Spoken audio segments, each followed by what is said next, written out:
Okay, recording has begun. So with maternity and with ATI, okay, a lot of the things that we'll be focusing on is the kind of the major components. I know Jamie did send me a list. Okay, we will be going through that list predominantly, but a lot of it will be focused on what I have seen. A lot of students come back to me and tell me, hey, this is what I've see on ATI, or from what I know how ATI likes to test, they like to focus on those big main ideas as well. Okay, so we're going to start and jump right into the stages of pregnancy first, okay? So some of the things that you might want to refresh up on is terminology, okay? You have the three main signs of pregnancy, okay? First off, we start with the presumptive, the probable, and then the positive. The presumptive is where it's kind of a non-specific sign, okay? It's when a woman is unsure. It's those non-specific signs that she has. She's got maybe some breast enlargement, some urination frequency, some more fatigue, possibly some nausea and vomiting that she can kind of put off and say, oh, maybe it's something that I related to something that I ate.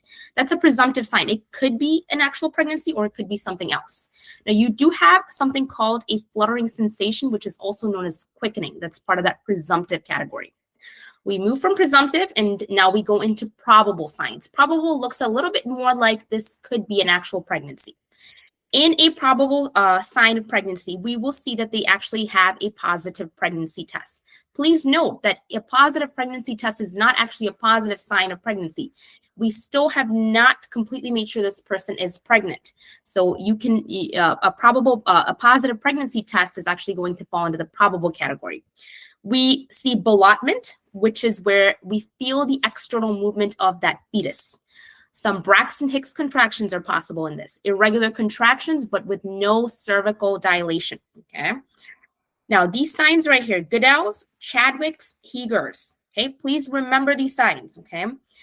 Goodell's, okay, which is going to be the softening of the cervix. As a woman gets into pregnancy and closer to pregnancy or closer to delivery, you might see that the cervix starts to soften up. So Goodell's. Chadwick sign, usually you start seeing that about 4 weeks into pregnancy, will usually be a change in color of the cervix. So easy enough to remember, ch for change in color, okay? And the last sign is the Hegar, however you would like to pronounce that, is where you see, again, softening of the lower part of the uterus. Now, please make sure this is softening of the lower part of the uterus, not the cervix, which is going to be Goodell's. And of course, we see an enlargement of that abdominal region, so that enlarged uterus because of the baby growing. These are all probable signs. Now, when we move into positive, this is how we confirm that this woman is actually and truly pregnant. This is where we detect actual fetal movement through an ultrasound or the actual delivery of the baby, okay? Those are confirmed signs of pregnancy. Now, I know we're kind of going to jump from possibly the signs of pregnancy right into immunizations. I like to hit on immunizations because a lot of ATI questions, I like to ask, what can you give and what can you not give? Okay. In terms of immunizations, we have something called RhoGAM. If you guys remember RhoGAM, right? We give it to Rh negative moms. Rh negative moms will receive RhoGAM at about 27 to 28 weeks. And then if the baby turns out to be Rh positive, they will also receive it 72 hours after or postpartum. Okay, so remember RhoGAM given to Rh negative moms at 28 weeks. If baby turns out to be positive, they will be given another dose of RhoGAM at post 72 hours or 72 hours postpartum. The rubella vaccine is, rubella vaccine, okay, should not be given during pregnancy. And if they receive the rubella vaccine, they should not become pregnant within those 1 to 3 months. Okay, rubella is given postpartum if they need it. Any live vaccinations should not be given. Okay, so imagine the flu vaccine, right? We know that the nasal spray, the influenza nasal spray vaccine is actually a live vaccine. That live vaccine is not given, okay? If it's the influenza, the regular influenza vaccine, that can be given, okay? That is acceptable to give. And the other vaccine that's acceptable to give is the Tdap vaccine, the tetanus, diphtheria, and pertussis vaccine. That is also the acceptable vaccine to give. Okay, COVID vaccine is acceptable, okay, especially in your higher risk women, it is acceptable to give, okay. The hepatitis B vaccine, should be given with caution. It can be given to women that are high risk, Okay, if they're high risk, we can give them the hepatitis B vaccine, right? We established that no rubella vaccine and then no MMR vaccine. Okay? No rubella, no MMR, Tdap, influenza are perfectly okay to give. And then Hep B and COVID, we can give with some caution.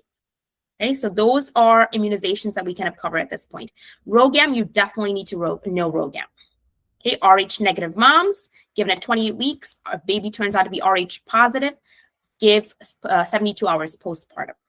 Okay, I have this picture of this wonderful lady right here. I'm sure many of you guys recognize her. She is Catherine Middleton. Currently, I think she's still in the role of princess. I don't really keep up with them that much, but the reason I put her picture up on here was she was having hyperemesis gravidarum. Okay, and we'll come and talk about that condition in just a second, but hyperemesis gravidarum, and she was admitted several times in the hospital because of that condition. So there was like a whole conspiracy, or people were wondering, why was she in the hospital? This was during her pregnancy, and obviously we know that she's going through something else quite different right now.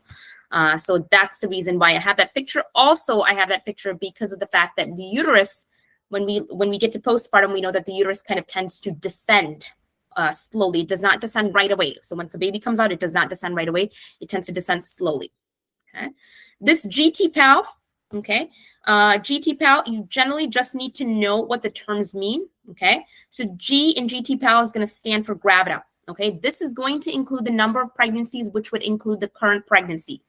So if the woman's had, if she's had 5 pregnancies and this is her 6th one, okay, the G would be 6.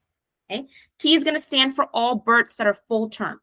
All births that are greater than 37 weeks, so if they made it 37 weeks or past, those would be considered full term. Okay, anything preterm would be between 20 to 36 weeks. Anything considered abortion would be before 20 weeks. You definitely need to know that. Okay, full term 37 and above, preterm 20 to 36. Any abortions and or miscarriages less than 20 weeks. L just stands for living children, so it doesn't matter how many pregnancies you may or may not have had. We just count the children that are currently living. Okay, we have other terms right here. Para just means the number of times a woman has delivered a viable child. A viable child is considered a child that is able to live outside in the external environment. Okay, they are considered to be a child that will be viable even if they are kept viable with the use of medications, with the use of mechanical ventilation, things like that. Okay, primigravida is typically the first the first pregnancy of a woman, and a multigravida if they have had more than one child. Just kind of need to know the general terms, right? I'm going to skip over that. We don't need to worry about any of the preembryonic. Okay. You do need to know about this. This is the biophysical profile. Okay, the biophysical profile is done to check a baby's well-being while they're in utero. So this is just a diagnostic test, okay, or a test that you can kind of monitor to see how the baby is doing. It should be done within a 30-minute time span. Okay, and in that 30-minute time span, we're going to be looking at 5 categories. We're going to be looking at their fetal heart rate. In that 30 minutes, they should have 2 or more accelerations of their fetal heart rate. Remember, for fetuses, the normal heart rate is between, if anybody knows, please post it in the chat if you know what the normal fetal heart rate should be. Okay, so if that normal fetal heart rate if it rises above that, okay, if there's 2 or more accelerations, or if it rises above that by 15 beats or more, that would be considered having a good what we would call a good fetal heart rate. Yes, perfect, Jamie, thank you. 110 to 160, yes, okay. If they don't have, or if there's only 1, or if there's no acceleration in heart rate within that 30 minutes, that's a score 0. Now, you guys don't need to specifically know about the scoring, just know that these are some of the things that we check to assess fetal well-being. The reason why we look at those accelerations again, okay, if your baby is not accelerating while they're in utero, if their heart rate is not going up, it means that they probably don't have a well-working central nervous system, because it should be normally that your heart rate does skip a little bit. It does go up a little bit when you're stimulated, okay? Fetal muscle tone, okay? We look to see that while in utero, they're actively extending and flexing within those 30 minutes. They should be moving around, okay? Not significantly, but slightly. They should be having fetal body movements. Again, there should be moving around a little bit. And in the time being that they're there, they should be having one or more episodes of fetal breathing movements. They should be taking, they're not going to be actively breathing. You have to understand that the lungs are not functioning while they're in utero, okay? But they should be taking, it should look like they're attempting to take in some breath, take in some air, okay? And then the amniotic fluid, which is the fluid in that amniotic sac where the baby is, should be greater than 5 centimeters, okay? These are some general terms that you need to be aware about when we look at a fetus's well-being. Okay, moving on. Okay. The amniotic fluid. When you're looking at the amniotic fluid, remember the baby is in the amniotic sac. When we say the water broke, okay, that's a common terminology that we say. We're talking about the amniotic sac rupturing, okay, and that usually indicates that a baby is about to be delivered. Okay. Of course, we look at other things: cervical dilation, the opening up of the cervix, and also effacement. Okay, effacement is the thinning of the cervix. So as a woman is going into delivery, that cervix is going to thin out, which is going to be effacement. It's going to open up, which is going to be dilation. When we're looking at amniotic fluid right here, okay, we're focusing on 2 words right here: polyhydramnios and oligohydramnios. Poly means there's a lot of fluid in here, too much fluid actually. And oligo means there's very little. You can't have too much or too little. You need the correct amount. If you have too much fluid, we use a procedure called amniocentesis, and I will write it down right here. Amniocentesis to kind of draw out that fluid, okay? If you have too little fluid, we can actually we can get fluid into that amniotic sac, and just to keep the baby well nourished, okay? The baby needs this amniotic fluid to be able to move around, to be able to have proper hydration and things like that, okay? So that's the reason why we need to make sure we have adequate amount of that amniotic fluid in there, right?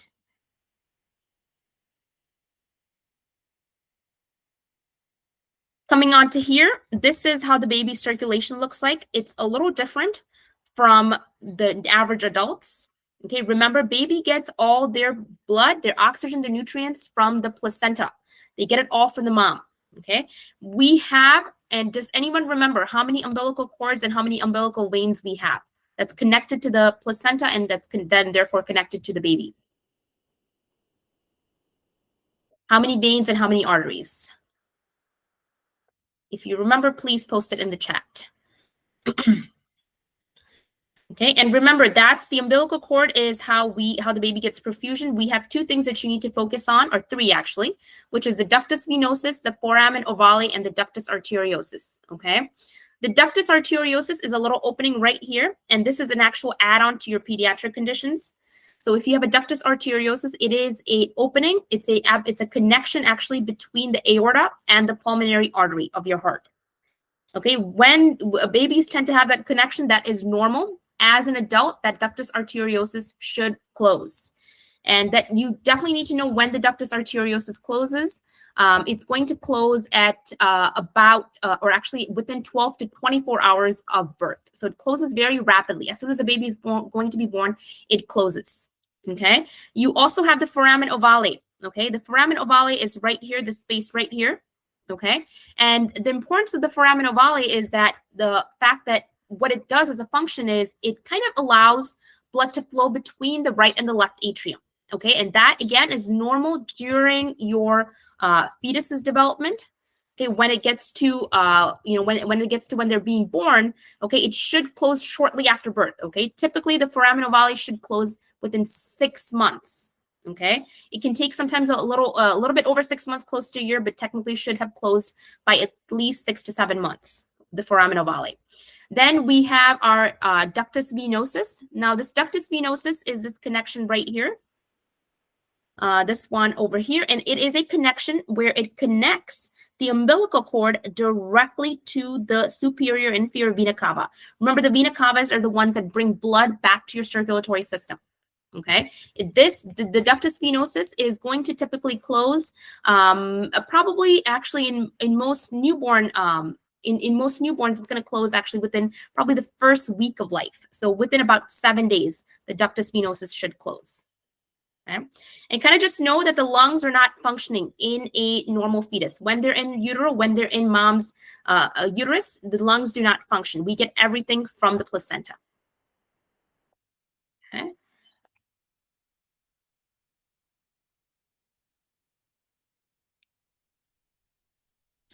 Hormones that are important during pregnancy, you have your progesterone. Okay. This progesterone actually is important because it stops the uterus from shedding. Okay. Remember, in a normal woman, we go through the menstrual cycle, okay, every month. And the progesterone actually causes not the progesterone actually, the uterus actually sheds, but when we have a high amount of progesterone, it actually stops that uterine activity. It stops it from shedding.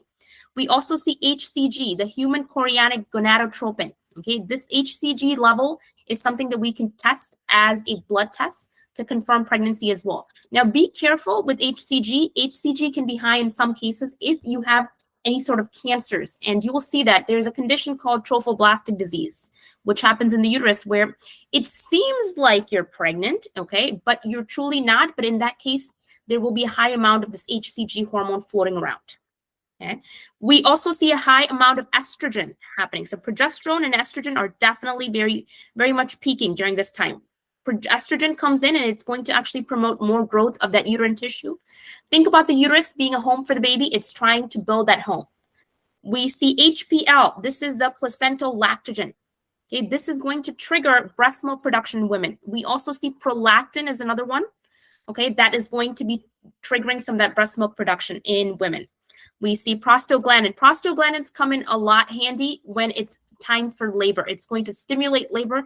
It's going to be pushing labor forward so that the baby gets delivered.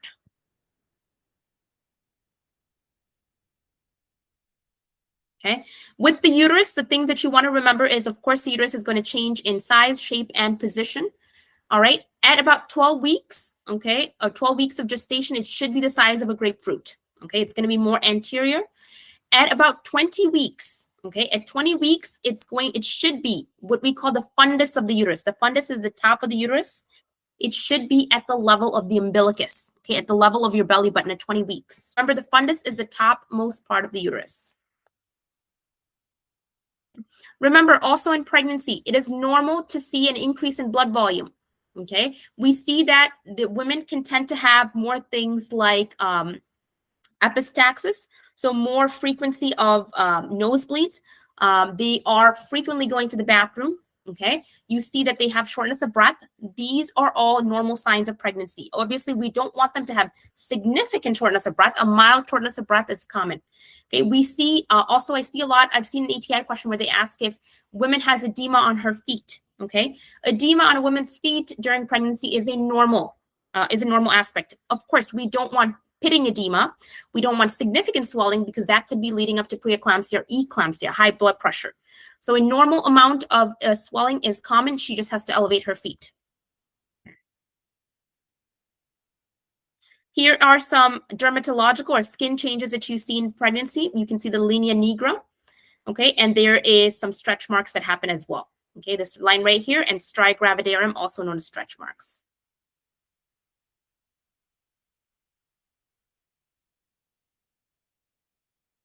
Okay, let's get into some medications that they should be taking during pregnancy. Okay, and this is actually prenatal, so they can even start taking it prior. If a woman is planning to get pregnant, it would be recommended that she be started on medications or vitamins such as folic acid, iron. Okay, and folic acid is important to prevent neural tube defects in baby. So they see things like spina bifida, which is a neural tube defect. Okay, and this is spina bifida. This is what it looks like. You have the kind of the outer part of the spinal cord kind of bulging out through this opening here. This is because of folic acid deficiency. It could also be because of congenital deformities, genetic conditions as well. But folic acid is one of those things that can cause neural tube defects. We need to put them on folic acid. We also need to make sure that they are getting protein, okay, good amount of protein, at least 60 grams per day. And of course, iron. Okay, making sure, remember, we have to have a lot more blood circulating in our body to feed the baby, to get nutrients to the baby. So we need that adequate amount of iron as well. We know that if they don't get that iron, we will start seeing something called pica. Okay, pica, however you'd like to pronounce that, is caused by iron deficiency anemia. where they're going to be craving for foods that are not real food. You've heard about those stories about women eating chalk and dust and dirt. Okay, that's because of this iron craving that they tend to have, this intense craving for iron. That is pica. Okay, and that's the reason why we want to make sure we supplement folic acid and iron. We also see fetal alcohol syndrome in women that are alcoholics or they abuse alcohol. With fetal alcohol syndrome, know that the children that are born with that are born to fecal alcoholic or fetal or that have fetal alcohol syndrome can have issues in school, cognitive deficits, okay, even congenital issues. Children born to mothers that are alcoholic and continue to drink during pregnancy, we can see that they have issues with concentration, attention, all these things while in school. Okay, we already talked about Tdap, no MMR. Okay, no MMR vaccination. Tdap influenza is okay to give. Okay, hyperemesis gravidarum. This is where they have significant amount of vomiting. Okay, this is not normal. Okay, hyperemesis gravidarum is not normal. Vomiting, nausea and vomiting is normal, but if you're vomiting up every single meal that you're eating, probably not a good thing. Okay, in terms of how to alleviate that or how to stop that, it is recommended that women get up and eat before they actually get up, actually in the morning, to eat a small carbohydrate snack before they get out of bed. Okay, and of course, if they're having a lot more vomiting, we want to recommend more bland foods, less of those spicy foods or things that might irritate their GI tract. It is also normal to see, other than the nosebleed, also normal to see some inflammation around the gum tissue. Okay, and hemorrhoids are normal. Okay, hemorrhoids are normal, and nasal congestion and constipation are also normal signs, as well as fatigue and heartburn. We just encourage them to, get moderate exercise, high fiber diet, and fluid intake. Of course, they're going to be peeing more because of that pressure on their bladder and the increased fluid volume that's circulating through their body.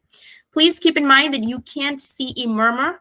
You can hear a murmur in pregnant women. It is normal. You can hear an S3 murmur. It's a heart sound. Remember, S1, S2 normal. S3 and S4 is typically taught that it is abnormal.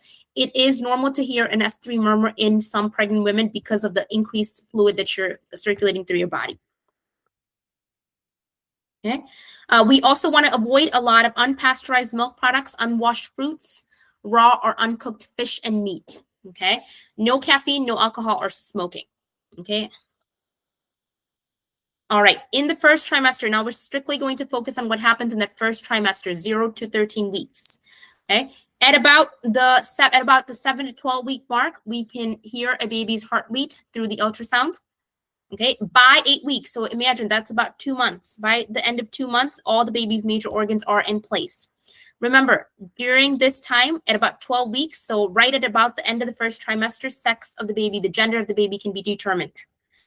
What you're focusing on truly is some of these things right here, okay? Labs. During the first trimester, pregnant women will be needing to take labs. They will probably need to get STI testing. I don't know how it is in California.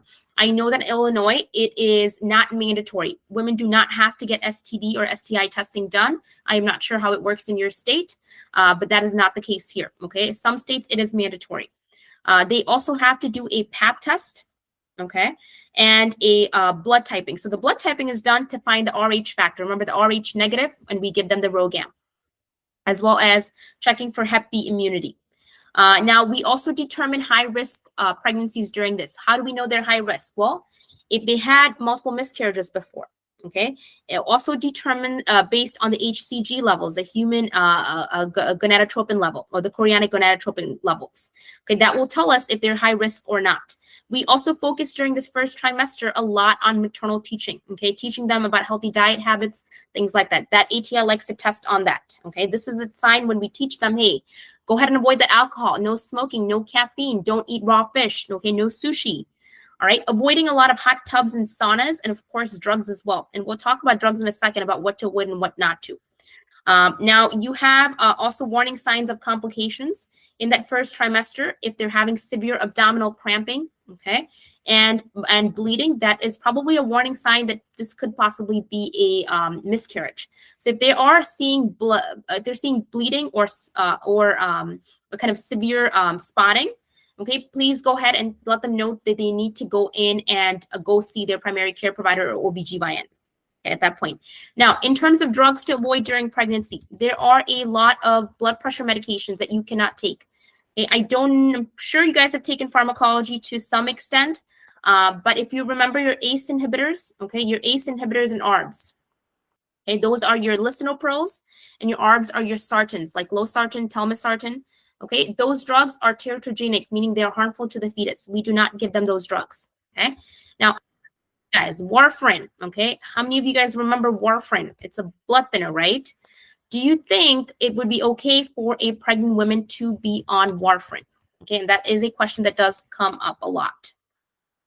If you know the answer, yes or no, just post it in the chat.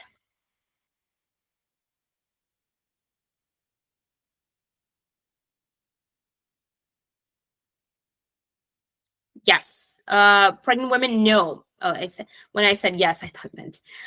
So no, they cannot have warfarin. Okay, no warfarin. Okay, it is not recommended.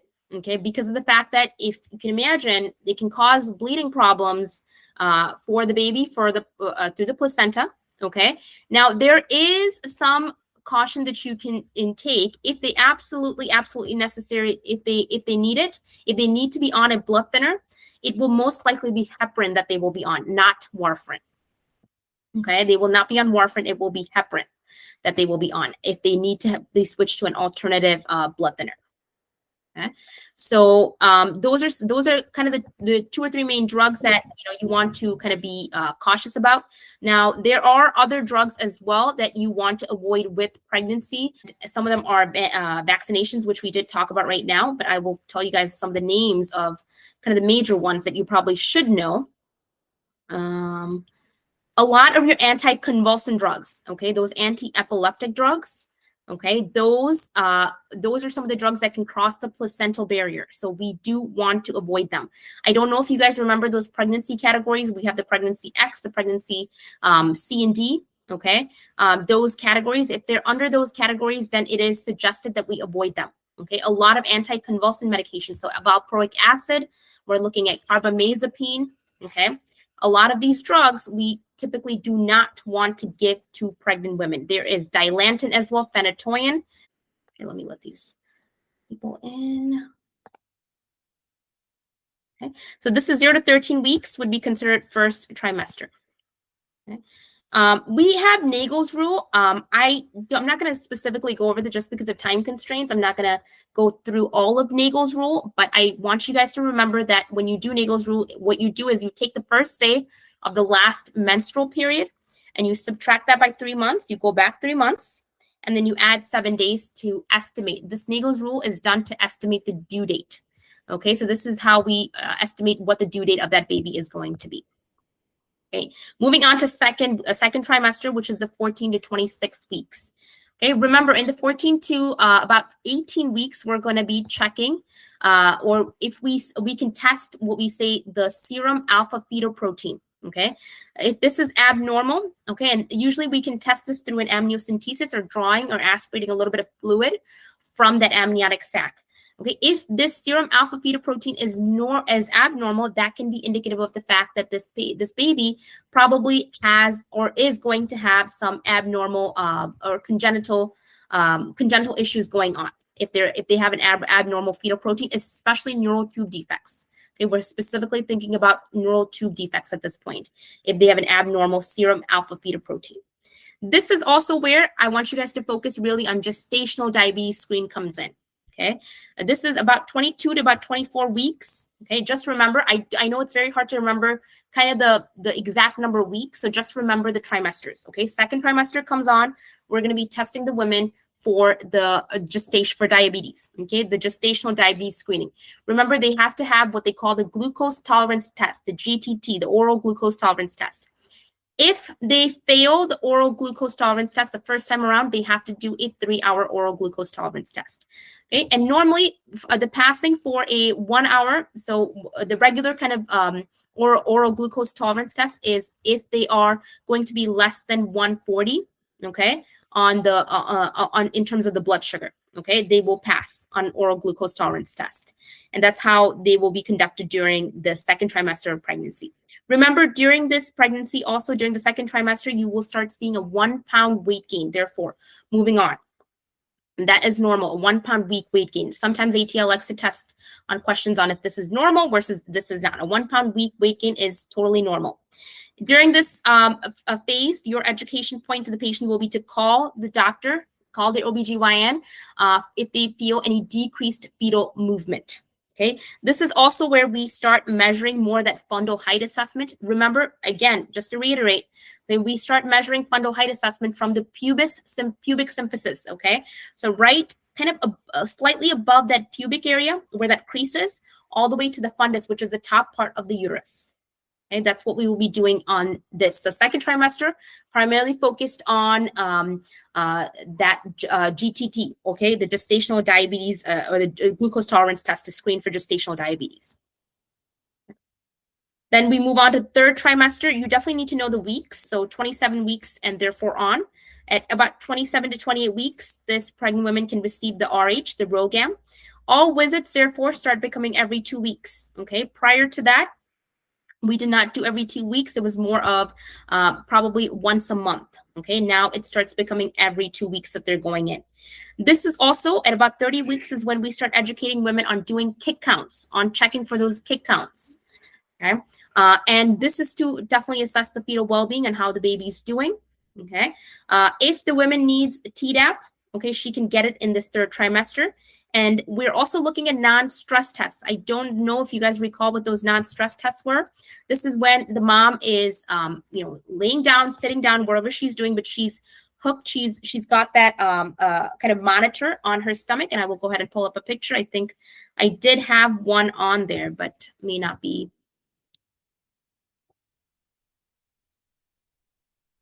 Okay, this is a non-stress test. This is where we'll be able to see both the fetal movement, and of course, if the woman is in labor, of course, she's not going to be in labor in the third trimester, but if she's labor, we can see also the uterine contractions as well.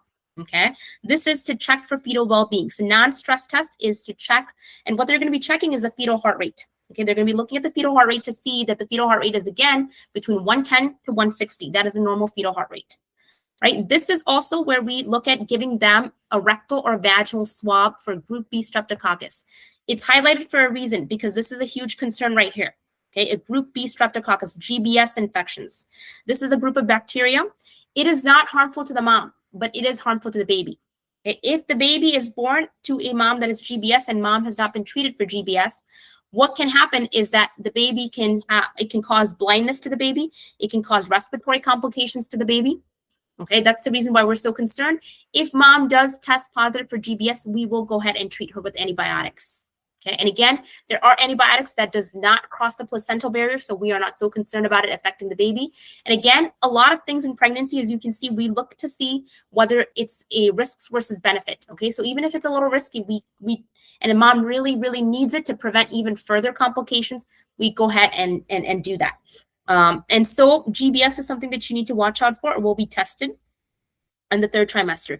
Another reason why we test GBS if the membranes rupture. So we have a couple of different type of membrane ruptures. Okay, you have something called spontaneous rupture of membranes. Okay, the spontaneous rupture of membranes is where the membranes just rupture. Okay, they spontaneously rupture. Okay, it's not done intentionally. It's just kind of spontaneously rupture. And usually this happens when a woman is at full term and she is ready to deliver the baby. This is the same thing as saying the amniotic sac is burst open or my water broke. Okay, same thing as saying the similar term, spontaneous rupture of membranes. Now you have premature rupture of membranes. This is of course happening when the woman is not at term and the membrane ruptures, the amniotic sac ruptures. Okay? If in any case scenario, whether it's premature rupture of membranes or spontaneous rupture of membranes, if in any of these cases, even if it ruptures and it's been more than 18 to 24 hours and they still have not delivered the baby, okay, we actually will give them antibiotics. So even if they haven't delivered the baby, and even if they're not at risk, even if they're not necessarily GBS positive, we will still give them antibiotics to prevent. So prophylactically, so to prevent, therefore, any infections from happening. And of course, if the woman has a temperature over 100.4, then obviously something is brewing there. We are definitely going to treat her with antibiotics. Okay, a lot of physiological changes are going to be happening. Shortness of breath, as you'll see more of that, and of course edema. Okay, just rest and elevate for edema. Again, another exception right here. If mom was in a car accident or a traumatic incident, okay, and if mom is Rh negative, we go ahead and administer RhoGAM at that time. The reason being is that if mom was in a traumatic accident, there is a possibility that we could have had a mix of blood from mom to baby as well. And so there is a possibility that mom could have developed antibodies. Okay, and that's the Coombs test. Okay, if you guys look at the Coombs test is to measure or to see if mom has developed antibodies. Okay, we have an indirect versus a direct Coombs test. Okay, if it's a direct Coombs test, we're looking to see if any antibodies that are created by mom, if they are floating around or if they're attached to the cells of the baby. They're already attached to the cells of the baby. The indirect Coombs test is we know that mom has kind of created antibodies that's floating around, but it's not attached to the baby's cells yet. Okay, and remember, again, just a little bit of patho here. Antibodies, remember, those are created in response to a foreign body. So if I get COVID, my system is going to create antibodies, okay, to prevent me from having COVID again. And the reason why we're so concerned about giving moms that RhoGAM is because it's not a concern in the first pregnancy.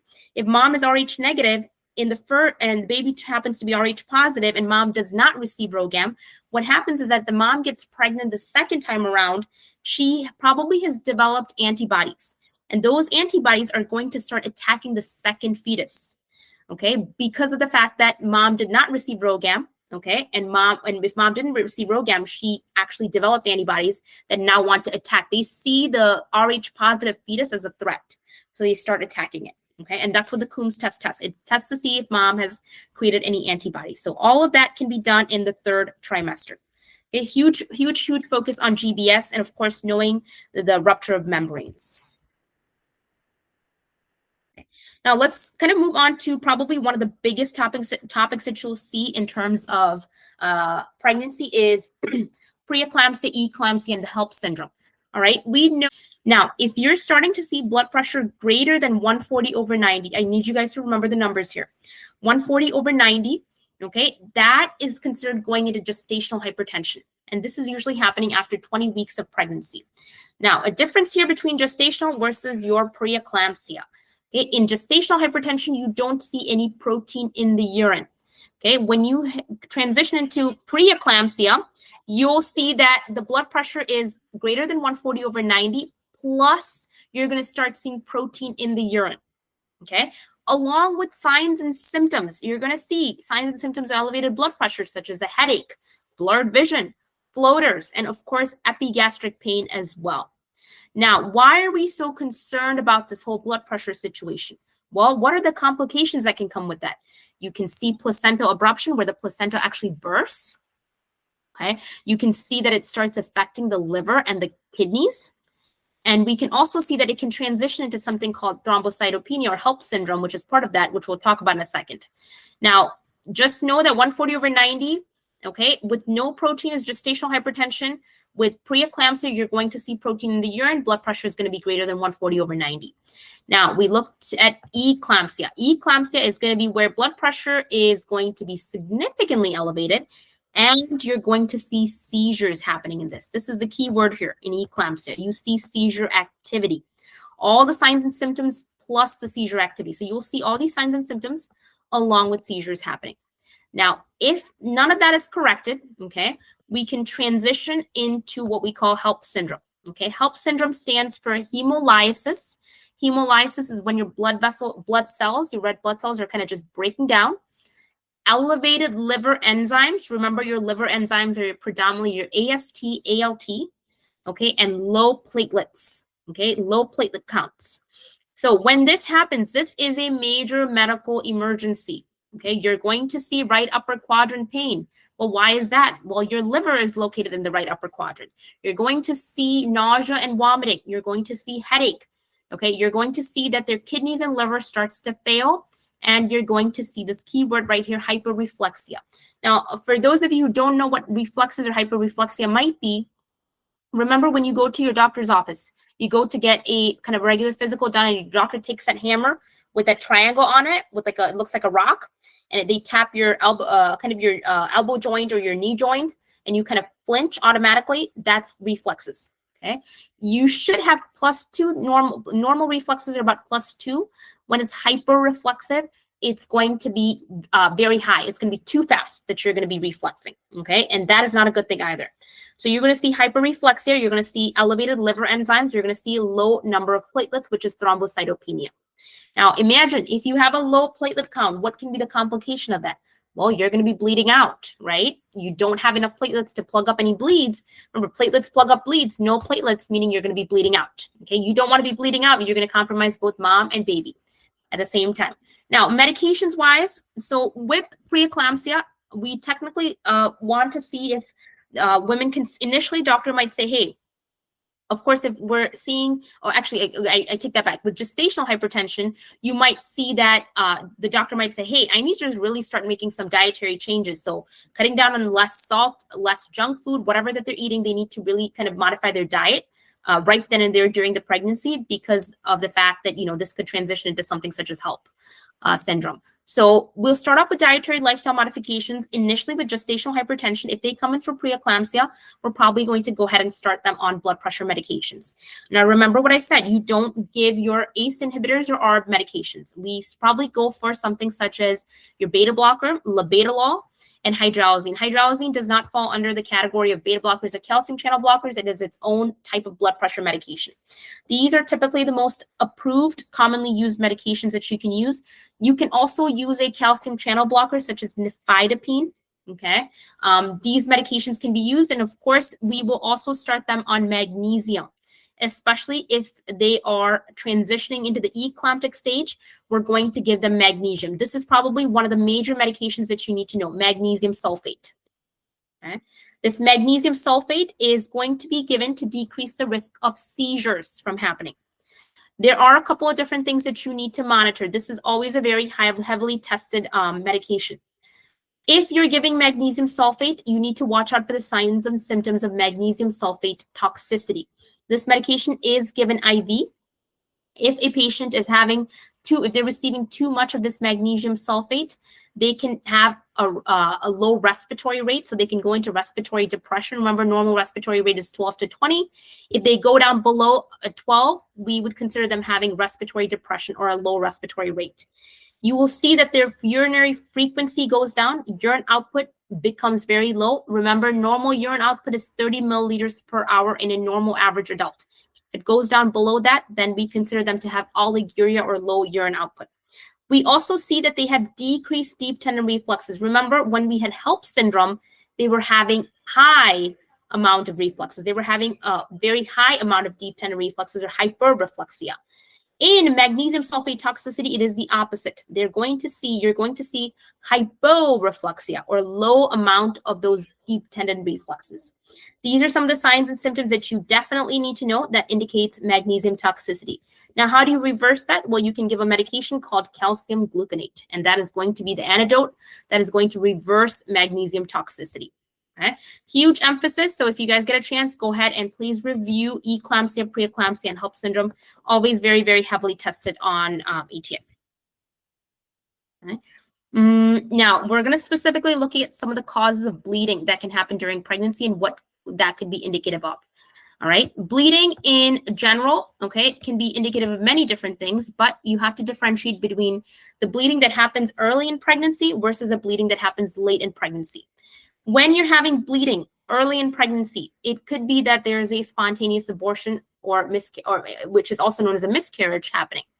Okay? It could be because of fibroids. So people with fibroids, technically, you're supposed to decrease the size of the fibroids before you can get pregnant, but some women can still get pregnant and have not too many complications, to be quite honest. Okay. Or an ectopic pregnancy. Remember, ectopic pregnancy is when that egg gets fertilized in the fallopian tube. Okay, usually with ectopic pregnancy, pain tends to be unilateral, meaning it tends to be on one side of the pelvis, because obviously it depends on which fallopian tube the egg gets implanted into. Ectopic pregnancies are medical emergencies. They have to be treated right away.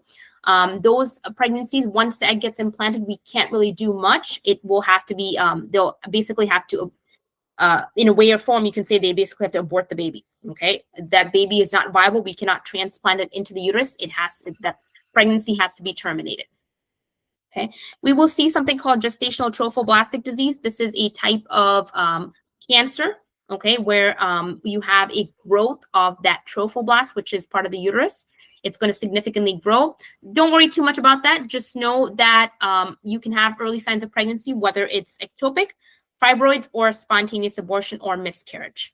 Okay, in the late sign, if you're having bleeding during late in pregnancy, it can be indicative of any of these things: placenta previa, placental abruption, placental accreta, and we will talk about those specifically in detail. Okay, those terms right there, placenta previa, because you guys need to definitely know those. Right? Vaginal bleeding, if they are having vaginal bleeding, we want to know. So if you are a nurse and you're working in an OB a unit and you're maybe doing some triage work today, okay, you will be asking some of these questions when women call and they tell you they're panicking, they're telling you, hey, I'm really bleeding, what should I do? Okay, you're going to be asking about the color of the blood. Okay, if it's bright red, then that's significant. Okay, if it's a little bit of spotting, sometimes you want to be cautious. You want to tell them to continue monitoring, but that can be normal. Okay, a little bit of spotting. Okay, you want to ask them about the amount and also the frequency with which pads are being changed. We look at that not only here, but also postpartum. We look at the frequency with which the pads are being changed. Okay, if they're going through one peri pad, so one pad per hour, that's a lot. Okay, you have to imagine that this is a woman who still hasn't delivered her baby. She's just having some random spontaneous bleeding here. So she's going through one pad in an hour and she has to change out that pad. That's a lot of bleeding. And we also have to assess for clots or tissues. Okay, if they're passing clots or tissues, that is going to be considered more serious than just bleeding. And of course, the abdominal cramping. We're asking them, are you having any abdominal cramping? And of course, assessing women's understanding about what is happening to her. Okay, she needs to understand if the woman is panicking, okay, tell her to calm down. Okay, tell her to kind of go through a process that she can follow, whether it's assessing for fetal counts, fetal kicks, all those kinds of things. All right, so I'm going to go ahead and give you guys a question right here. Okay, and this is actually the question that I want you guys to answer, and you can post your answers in the chat. Okay. Nurse in charge is reviewing a patient's prenatal history. Which finding indicates a genetic risk factor? The patient is 25 years old. The patient has a child with cystic fibrosis. The patient was exposed to rubella at 36 weeks gestation. The patient has a history of preterm labor at 32 weeks gestation.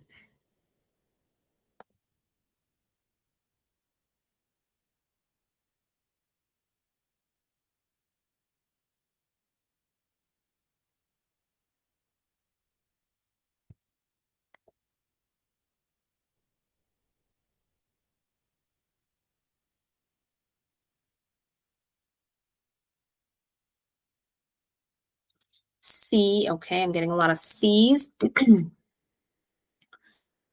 So remember, we are looking at genetic risk factor. Okay, please keep that in mind, genetic risk factor. I'm going to give it a couple more seconds. Okay,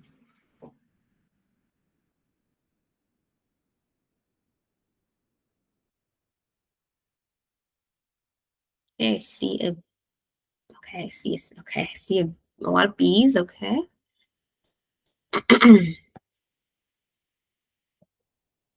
Okay. Any other answers? So we have a lot of C's, we have a lot of B's. So considering that this is asking about genetic risk factors, right? It is going to be having a child with cystic fibrosis, okay? The patient with cystic fibrosis is going to be a genetic risk factor. So if the patient has a child with cystic fibrosis, okay, that is going to indicate that there's a genetic risk factor there. Okay, being exposed to rubella is not a genetic risk factor. That's just an exposure to an infection. Okay, and of course, having a history of preterm labor, yes, it can be a risk factor, but it is not a genetic risk factor. Alrighty, moving on.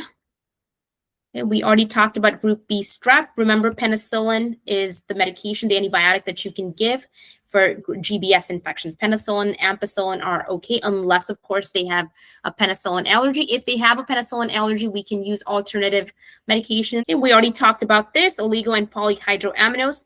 Chorioamniotic means infection, okay?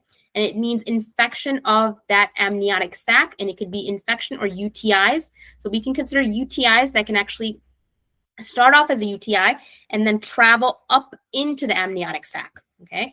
When you have UTIs, of course, we'll see that the white blood cell count is high and they probably have a foul smelling discharge as well. Okay. Now let's move on to actual labor. Okay, so we've kind of done with a woman going through her pregnancy. Now we're actually in the stage of labor. So when we look at kind of the stages of labor, we're looking at really the centimeter dilation. Okay, so remember, we have to get to 10 centimeters, which is considered full dilation for the women to be able to give birth to the baby. 10 centimeters dilated and 100% effaced. Effacement, remember, is a thinning and or stretching of the cervix. When we're in early labor, okay, pain is not too bad. This is the point where you can educate the patient. If the question says the patient is in early labor or in sometimes which is known as latent labor, this is where you can educate the patient. Okay, they're able to follow directions. They're not really affected too much by the pain yet. Okay, when they go in to get into active labor, this is where it's more painful. They're a lot more apprehensive. They're a lot more anxious. Okay, this is where contractions are of moderate intensity. Okay, and contractions are usually going to be 3 to 5 minutes apart and 40 to 60 seconds long. So they're going to be about a minute long and they're going to be about 3 to 5 minutes apart. Okay, kind of know the general ranges when you're looking to see whether something is normal or whether something is not. And also the centimeter dilation that we have, 4 to 7 centimeters is what we're looking at. When we move on to the transitional stage, that's where we go into full dilation, 8 to 10 centimeters full dilation. This is where the woman feels a strong urge to push. It feels like they need to have a bowel movement. This is where you have the moral support of the partner. The partner comes in and is giving them moral support. You have the nurses morally supporting the patient as they are trying to push the baby out. Okay? And that's kind of the stages of labor that we're going to go into, and we'll specifically actually go into it a little bit more. But before that, ectopic pregnancy right here, I want to kind of mention and know that the biggest complication of ectopic pregnancy is pelvic inflammatory disease. Okay, so if ectopic pregnancy is not or the biggest risk factor for the development of ectopic pregnancy is pelvic inflammatory disease. The biggest complication of ectopic pregnancy, or what can happen if ectopic pregnancy is not caught, is that the fallopian tubes can actually rupture, and then you can transition into having a lot of hemorrhage, and then you can go into hypovolemic shock. Okay, so as you can see, ectopic pregnancy is something that needs medical attention and immediate attention. Okay, usually pain is very severe, and it's going to be on the lower quadrant on one side, like I said, unilateral. Okay, you might see some vaginal spotting or bleeding, and you might probably have what they call a mass. So when they're doing a pelvic examination, they're able to feel a palpable mass. All right, and know that the biggest recurrent factors oftentimes are pelvic inflammatory diseases, which can be caused by sexually transmitted infections. People that are recurrently getting a lot of STIs, okay, sexually transmitted infections, which can cause and or lead to damage to the fallopian tubes, therefore causing pelvic inflammatory disease, and then therefore increasing the risk that when they are attempting to get pregnant or they are pregnant, that the egg gets implanted into the fallopian tube. Okay, so know that you can have spotting, okay, that you can have moderate vaginal bleeding, and that you're having pain on one side. Okay, that's what you need to remember for ectopic pregnancy. This is the gestational trophoblastic disease. Again, this is where you'll see that they tend to have high levels of the HCG, which is usually a blood test where you can see if a woman is truly pregnant, she's going to have a higher than normal HCG level. Okay, this can be higher than normal, especially in patients with gestational trophoblastic disease. This is where it is, again, it's an abnormal group of cells, okay, can be cancerous. Okay, and this is where they might need to terminate the pregnancy, or it's not really truly a pregnancy. They may need to terminate it, but here's the emotional part that comes in. Okay, this is where the woman, maybe she did think she truly was she was pregnant, and usually she cannot become pregnant for at least a year. So for 1 year, there is a lot of contraceptives. She probably needs to use contraceptives during that 1 year period. And a methotrexate is going to be given as part of the treatment because this is potential for cancer risk as well. All right, this is cervical insufficiency. You just need to know that this is where a woman, her cervix cannot be kept closed. Okay, remember your cervix is should only open up, should only start dilating when it's time for labor, when she's at full term, and then the cervix should start dilating. This is cervical insufficiency where the cervix starts dilating before that. Now, this is one of the predominant or primary reasons for preterm labor.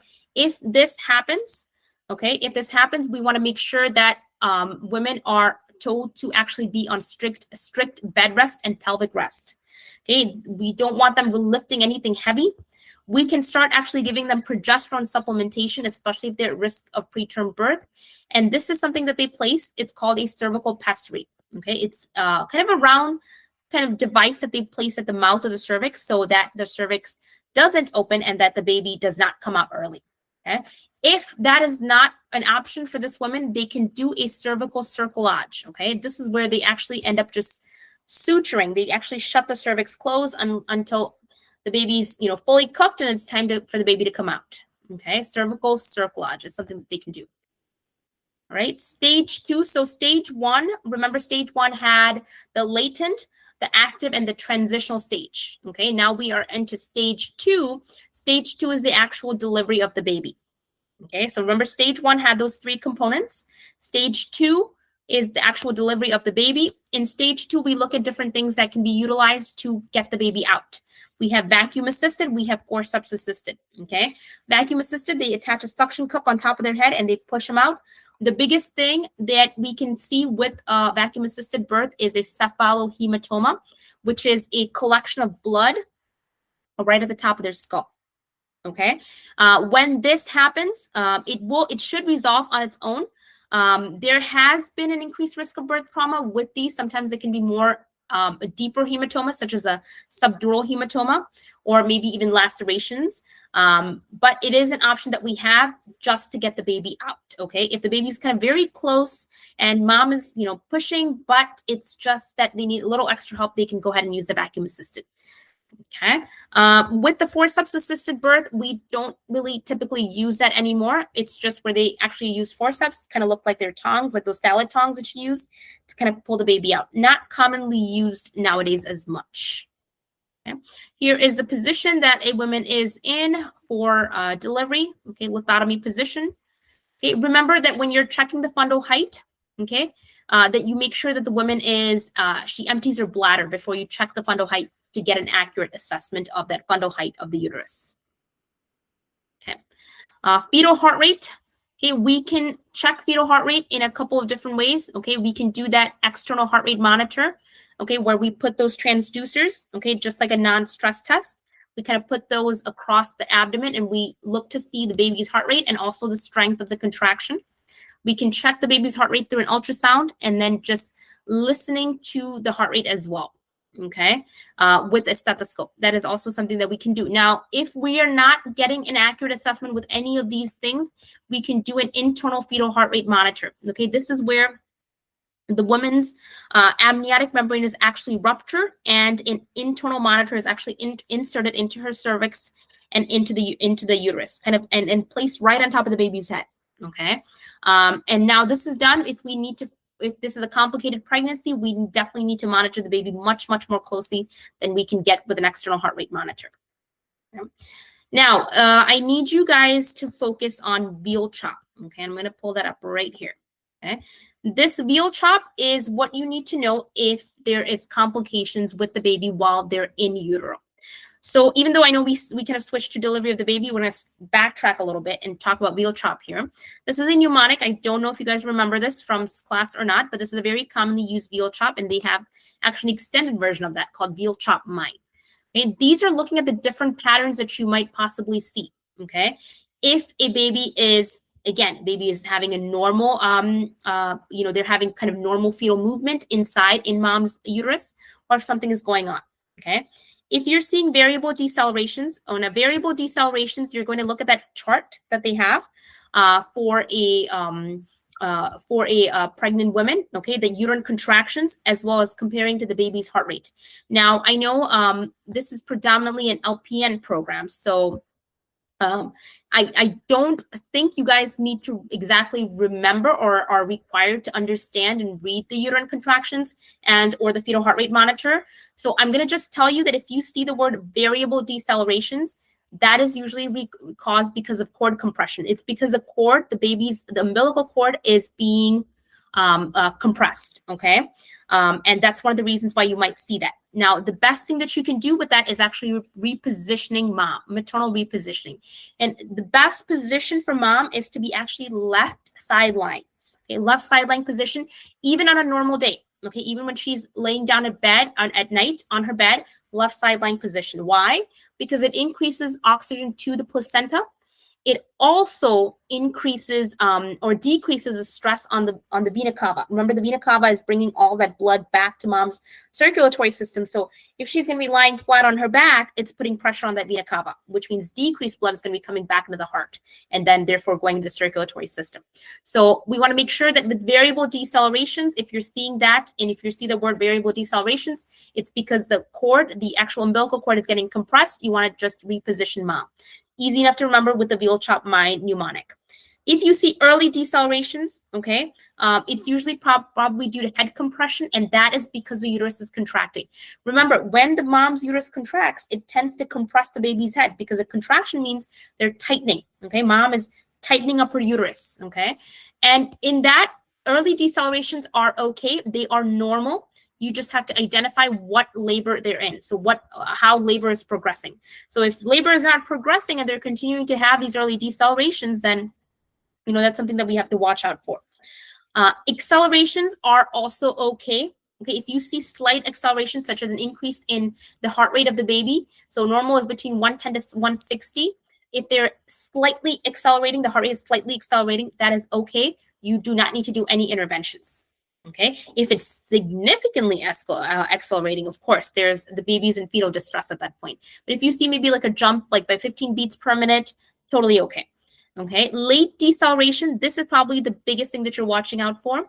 This is usually indicative of placental insufficiency, meaning that the placenta is actually not it's not perfusing the baby, it's not giving enough oxygen and nutrients to the baby, and this is where you probably need to go ahead and execute some interventions. Okay, now there is another mnemonic for the interventions that you can possibly use. It is called the lion mnemonic. Okay, and this lion mnemonic, remember, is something that you can use to kind of before you call the doctor, okay? Because if you're going to go ahead and call the doctor, you need to make sure that you've done your own interventions. The lion mnemonic, the L is going to stand for left lying. I don't think I have it up on here, but I'm going to go ahead and add it on here. Okay. Oh, I do. Okay. So lion is going to be left lying positioning. Okay. If you're seeing those late decelerations, okay, you're going to go ahead and start them on IV fluids. Okay. We want to make sure that the baby is getting enough oxygen and blood circulation. Okay. IV fluids, oxygen, and then possibly also stopping that oxytocin. Remember, oxytocin is the medication that we give to induce contractions in women. Okay, we're going to go ahead and stop that, and then we're going to notify the provider. So this is a mnemonic that you might want to note down in case you see any change in that fetal heart rate and the uterine contractions. Okay, these are some of the things that you might want to keep in mind. Okay. All right.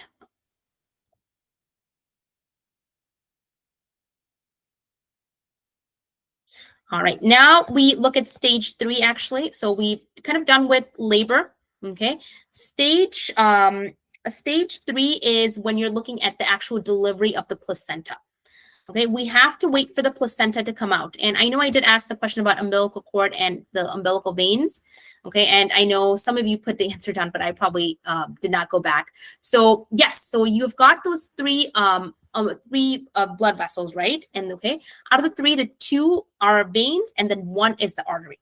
Okay, so two veins and one artery that is comprised of the umbilical cord. Right. So this is the birth of the placenta. If placenta does not come out, okay, that is a concern. Okay. And when the placenta does come out, also we want to make sure that it's all intact, that we don't have missing pieces of the placenta coming out. Because if the placenta is still inside mom's uterus, that means that they're going to be having issues with bleeding, where the uterus cannot actually start contracting and constricting and closing down. And so there will be issues with postpartum hemorrhage if the placenta itself does not come out fully. Okay. Let me go down here.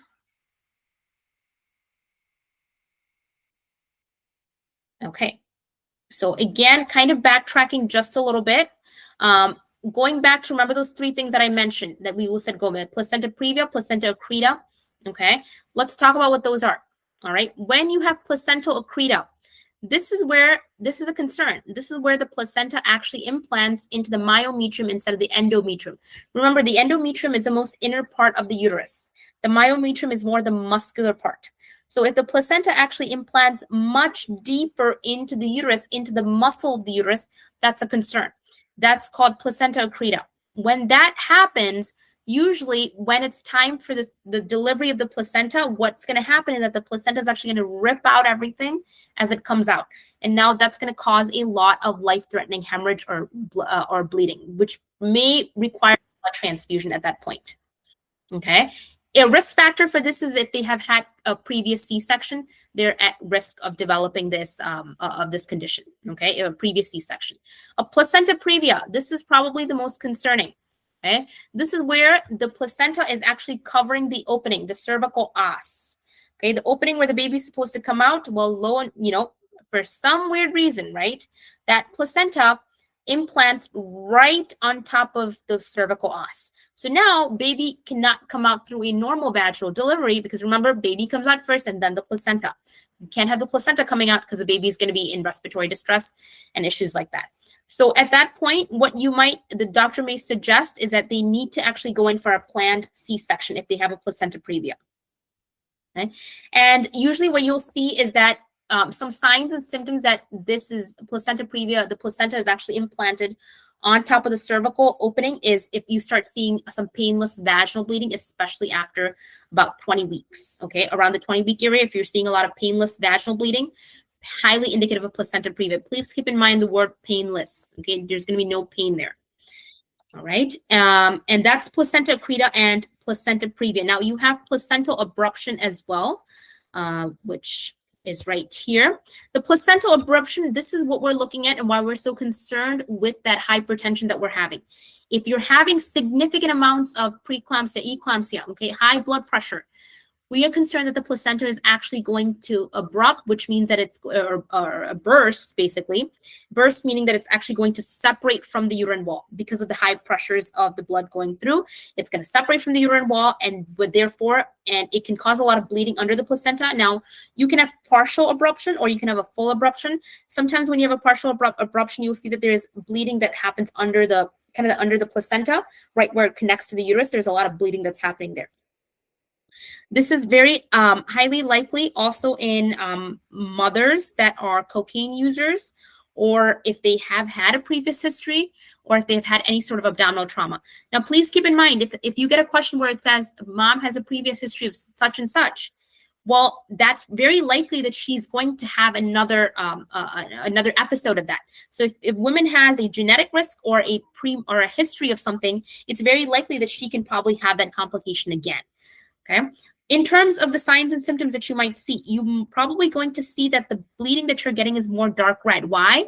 Because of the blood that you're getting from the placenta is much more vascular. It's got a lot more blood vessels, hemoglobin, iron, all that quantity is very high in that blood that's coming from the placenta. It's going to be dark red vaginal bleeding. You're going to see that the uterus is going to start contracting. And sometimes because of the bleeding, the uterus, when you palpate the uterus, okay, it's going to feel very rigid. Okay, very hard. And then abdominal and back pain is going to be kind of common with that as well. Tachysystole just refers to the fact that the uterus is contracting, okay, and it's contracting at a very high rate, very rapidly. This is a medical emergency. This is an emergency. This warrants an emergency C-section because the baby cannot be sustained on a placenta that potentially could attach from the uterine wall, because if it attaches from the uterine wall, remember, that's the only way that baby can get nutrients, through mom. Okay, placenta is a connection. The connection goes away, baby is basically going to be without any nutrients, without any blood circulation. And we're watching out for bleeding that happens, because that could also send the mom and, of course, the baby into shock as well.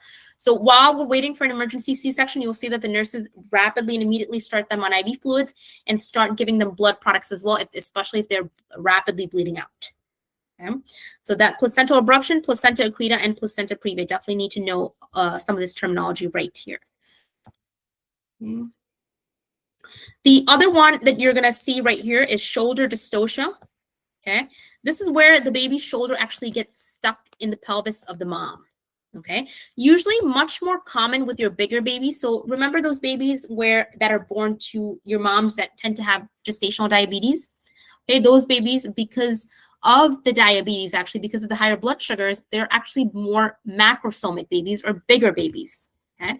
And more complications can happen in those bigger babies because of the size itself, and they can have shoulder dystocia when they get stuck, when the shoulder gets stuck. And usually if it's an emergency, if this happens, it is considered typically an emergency. But women have preferences. Previously, if they've had bigger babies and it was a complication, they might opt for a C-section. But keep in mind, just because it's a bigger baby does not mean that it's going to be a C-section.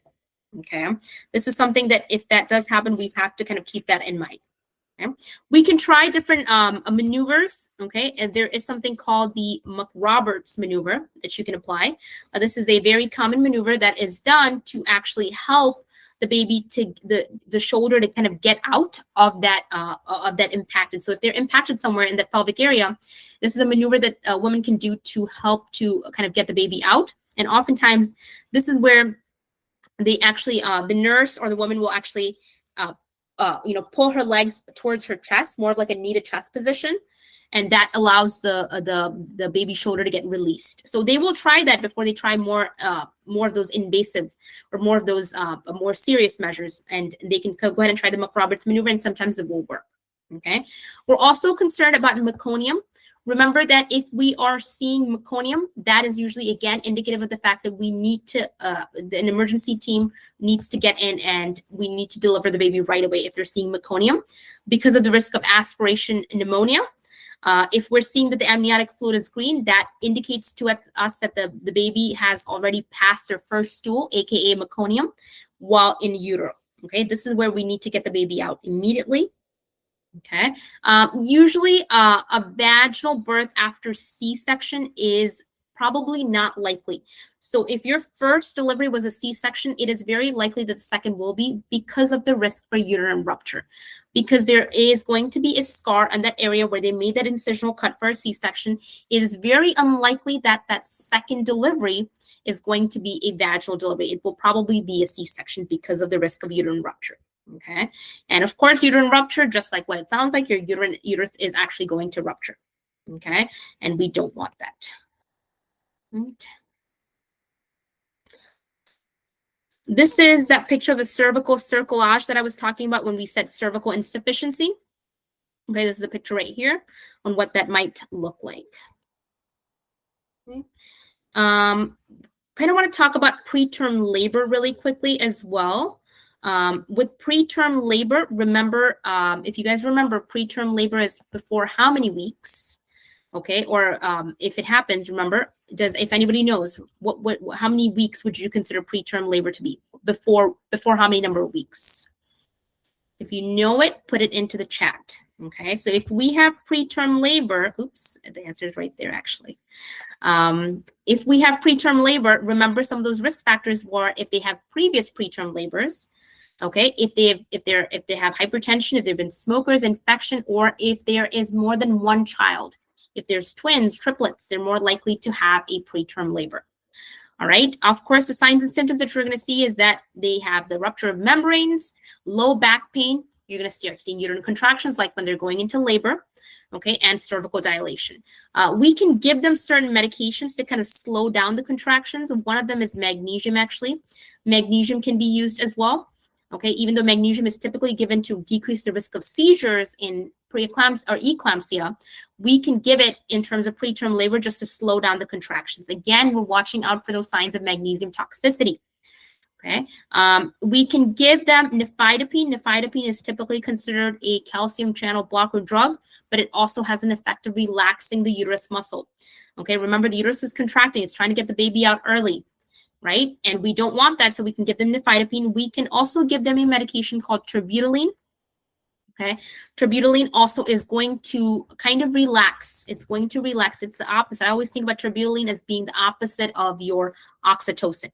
Terbutaline is going to relax those muscles. Remember, terbutaline also, if you're using it for the purpose of an adult, it can be used as a bronchodilator in adults as well. But in pregnancy, it's going to be used to stop premature labor in pregnant women. We also have indomethacin. Okay, this drug indomethacin as well. With indomethacin, or the use of that is to again to actually make sure that the ductus arteriosus and things like that well, actually, it can have an effect on that too, but indomethacin just generally is to make sure that we decrease the risk of women. So, you know, if they're more than, actually I should say, if they're more than 32 weeks pregnant, they should not take indomethacin. What indomethacin does is that it actually causes premature closure of the ductus arteriosus. So it's contraindicated after 32 weeks of gestational age because it can actually close the ductus arteriosus. Remember, the ductus arteriosus is that not abnormal, actually, the connection between the pulmonary artery and the aorta. It can go ahead and close that. So we don't want to give it in your women that are post 32 weeks. But in terms of pregnancy, in terms of preterm, right? When you're looking to use it during preterm, what it can, or in a premature baby, you actually want to make sure that with indomethacin, you can give it to a preterm neonate. So this is a medication that you can give to a preterm neonate when they're born, if they're born too early. And what it does is that it actually is attempting to keep the ductus arteriosus open. So in a neonate, in a newborn baby, we actually want to keep the ductus arteriosus open because it allows actually the fact that it can allow the blood circulation to happen. We want to make sure that especially neonate baby is going to have a lot of respiratory, a lot of complications, and sometimes in neonate baby we can possibly see that they tend to have septal defects or ventricular septal defects, any of these kinds of things. So we want to be cautious with that. With betamethasone, that drug is a steroid. We want to make sure we give it to these women and try to keep the baby in as long as possible. Okay, we want to try to give them betamethasone to increase the maturity of those lungs. Okay, and of course, no intercourse. If we suspect that a woman is having preterm labor, again, we will attempt at all costs to keep the baby in so they can mature a little bit more before they're able to come out as much as we can. And in some cases, we can't stop it. If the baby comes out, the baby comes out. Okay, we'll kind of have to deal with at what level the baby comes out. Okay, we will attempt at all costs to keep the baby in as much as we can. If it does come out, then we treat it from there on. Okay, that's preterm labor that you're looking at in terms of some of the things that you're monitoring for. If they have that history of preterm labor, okay, because of cervical insufficiency, remember we can do that cerclage that they have. Premature rupture of membranes, remember this is where that membranes rupture. Again, if the baby is not ready, we want to try to keep them in as much as possible by giving them betamethasone to increase that lung maturity. If they rupture, we're monitoring for infection and giving them antibiotics for decreasing the risk of GBS infections. Right? Moving on. Okay, in the stage 3, placentas come out. Okay, you guys don't necessarily know about the Duncan or the. Remember, we want them to come out head down first. Okay, cephalocaudal. Okay, we don't want them to be in a breech position. Okay. If they're in any of these positions, sometimes we'll wait. Actually, sometimes the doctors will say, let's go ahead and wait to see if they transition into a normal presentation, into a cephalocaudal presentation where the head is coming down first. Stage 4 is 1 to 4 hours after the delivery of the placenta. Stage 4 is the last stage of pregnancy. Excuse me, this is where the placenta has already come out in stage 3. We're now monitoring for postpartum hemorrhage. This is where postpartum hemorrhage is the biggest concern right here. We're also looking at lochia. Okay, lochia, remember, is the discharge that is coming out from the vaginal area. We're monitoring also for the fundus and the firmness of the fundus. Okay, the uterus should be starting to be firm. It should be firm. It should start to contract, and it should be midline at this point. Okay, if you're seeing anything such as uterine atony or bogginess or displacement of that uterus, okay, that is a concern. That means that this uterus is actually not contracting, that there is a lot more bleeding going on if it's boggy, if it's displaced. Okay. Another reason why we could see possible displacement that I want you guys to assess for is that maybe their bladder is full. Okay, maybe their bladder is full with urine, and you want to actually go ahead and ask them to go urinate before you and go ahead and ask them to urinate, and then see if that uterus actually is going to contract, and then you can reassess again, because sometimes the uterus cannot contract because the bladder itself is actually putting pressure in that area, and the uterus is actually not able to contract fully. So interventions that you can do is having them void. Okay, go to the bathroom. Okay, fundal massage, massaging the fundus, which is then going to cause that contraction to happen. Now, even if you do all these things, sometimes it doesn't work. And so what are we going to give them? We can administer Pitocin. Remember, Pitocin is a synthetic form of that oxytocin, which is going to cause those uterine contractions, and then it's going to close down.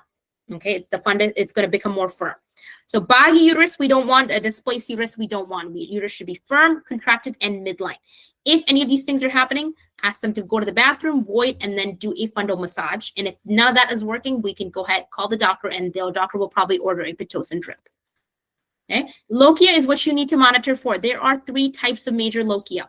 Okay, you have lochia rubra, which is more that dark red color that you'll typically see 1 to 4 days after delivery. Okay, we also see lochia serosa, which is more pink tinge. So as you're transitioning from day 4 to about day 9, you're going to see that they tend to have more of this kind of pink tinged. And then for about 10 to 14 days, and even up to a couple of months after delivery, you'll see more of the lochia alba, which is a creamy white color discharge. Okay, any lochia that is malodorous, okay, means there's some sort of infection going on. You also want to assess the amount. Is it scant, meaning is it less than about 2 inches on a pad, or is it excessive? Okay, excessive in postpartum would be considered a pad being saturated within 15 minutes. Okay, if the pad becomes completely saturated within 15 minutes, that is excessive bleeding. Okay, probably indicative of postpartum hemorrhage. Okay, uterine atony, we said, is where we have bogginess of the uterus. And if you're having placental fragments in, remember the 3rd stage, if that all pieces of the placenta did not come out, that could be indicative of the fact that this uterus is not going to contract, it's not going to stop bleeding, and we will see postpartum hemorrhage. Okay. We also want to give them bolus fluids because they are losing a lot of blood. We're looking to give them bolus fluids. If they're severely losing a lot of blood, we can give them a blood transfusion as well. Okay. Especially in your women that tend to have a lower amount of hemoglobin, a blood transfusion may be needed in that case. Okay. Of course, we know that some of the things that we can look at to give them in postpartum care, we can apply witch hazel, more of a natural substance there, to the perineum, and or ice pack, to kind of bring down the edema, tearing, and or swelling. We are also looking at an episiotomy care. Okay, remember, episiotomies are surgical incisions made to allow for the baby to come out. Okay, and this is made right between the vaginal area and the anus, and just to kind of open up that area. Okay, and episiotomies, the suturing is done. There will be a suture. Nowadays, they have self-dissolving sutures. The sutures don't typically have to be removed. It will kind of self-dissolve once that site is healed. We do want to monitor episiotomy sites for increased redness, drainage, and possibly any signs of infection. All right, and now in the postpartum care, we're looking to do skin to skin with the newborn. Okay, skin to skin, extremely important in terms of helping to regulate the newborn's temperature, and of course, starting them to breastfeed right away. Now, other things that we're looking at postpartum, that's once they kind of get out of that hospital setting, is postpartum depression. This is more of a concern than we think. Okay, this is actually one of the many of the reasons is because of the hormonal drops that you see, and of course everything's kind of changed a little bit, right? Sleep patterns are changed for the mom because of the new baby. Okay, and depending, some of those risk factors can also be the fact that if a woman has an underlying condition, maybe she's already bipolar or she has depression, these can cause or increase the risk of somebody developing postpartum depression. Okay, if they've had, again, any sort of postpartum depression with previous pregnancies, okay, or if there is something going on with the baby, okay, something is going on, an anomaly, okay, they're in the NICU setting, or if there's more than one child, twins or triplets, and this is probably another factor as well, lack of family support or financial difficulties can increase the risk of postpartum depression. The signs and symptoms that you will see is mood swings. Okay, you're going to see that they tend to have excessive crying, they're withdrawn, they feel a sense of guilt and shame. And sometimes we tend to put this off as just a new mom anxiety. But if it gets to a place where they're having these excessive symptoms, then that's something that they definitely need to follow up with a healthcare provider about. Okay. Another thing that you see is thought of harming themselves or their baby. And this is when we see a transition from really postpartum depression to postpartum psychosis. So now the DSM has kind of come up with more different categories. We have not only postpartum depression, but also postpartum psychosis. Okay, so if they are actually thinking and they verbalize to you that, or they said, I have these thoughts, okay, that is definitely something where if you're the nurse there, you definitely need to go ahead and contact the primary care provider and possibly get an eval or a psych eval for this woman. Okay, if they come to a setting such as that, and maybe it's a doctor's office or a clinic setting, and this is something that we also have to provide education for. A lot of women don't think that they're not aware about it. Okay, so we have to actually, it's a lot more about just making people aware. So providing educational, educational brochures, pamphlets, okay, telling them about places where they can get help. So that's an education point that can be done at that point as well. Okay,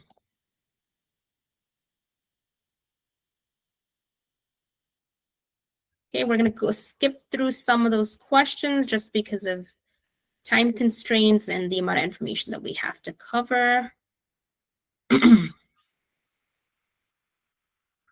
Okay, so let's jump into PEDS just a little bit. Okay, we have our APGARs. Okay, this is probably something that you definitely need to know. Actually, you know what? Let's. I see that it's actually about 7:30, so we're an hour and a half. And let's go ahead and actually take a 10-minute break, everyone. So I'm just gonna, turn my camera and video off, and we'll go ahead and meet back up at about 7:40. So everyone can go ahead and just stretch. If you have any questions, you can place it into the chat. Okay. All right. We're going to go ahead and get restarted. Okay. So let's get into APGARs really quickly. So this is a scoring system that nurses, will be using when a baby is born.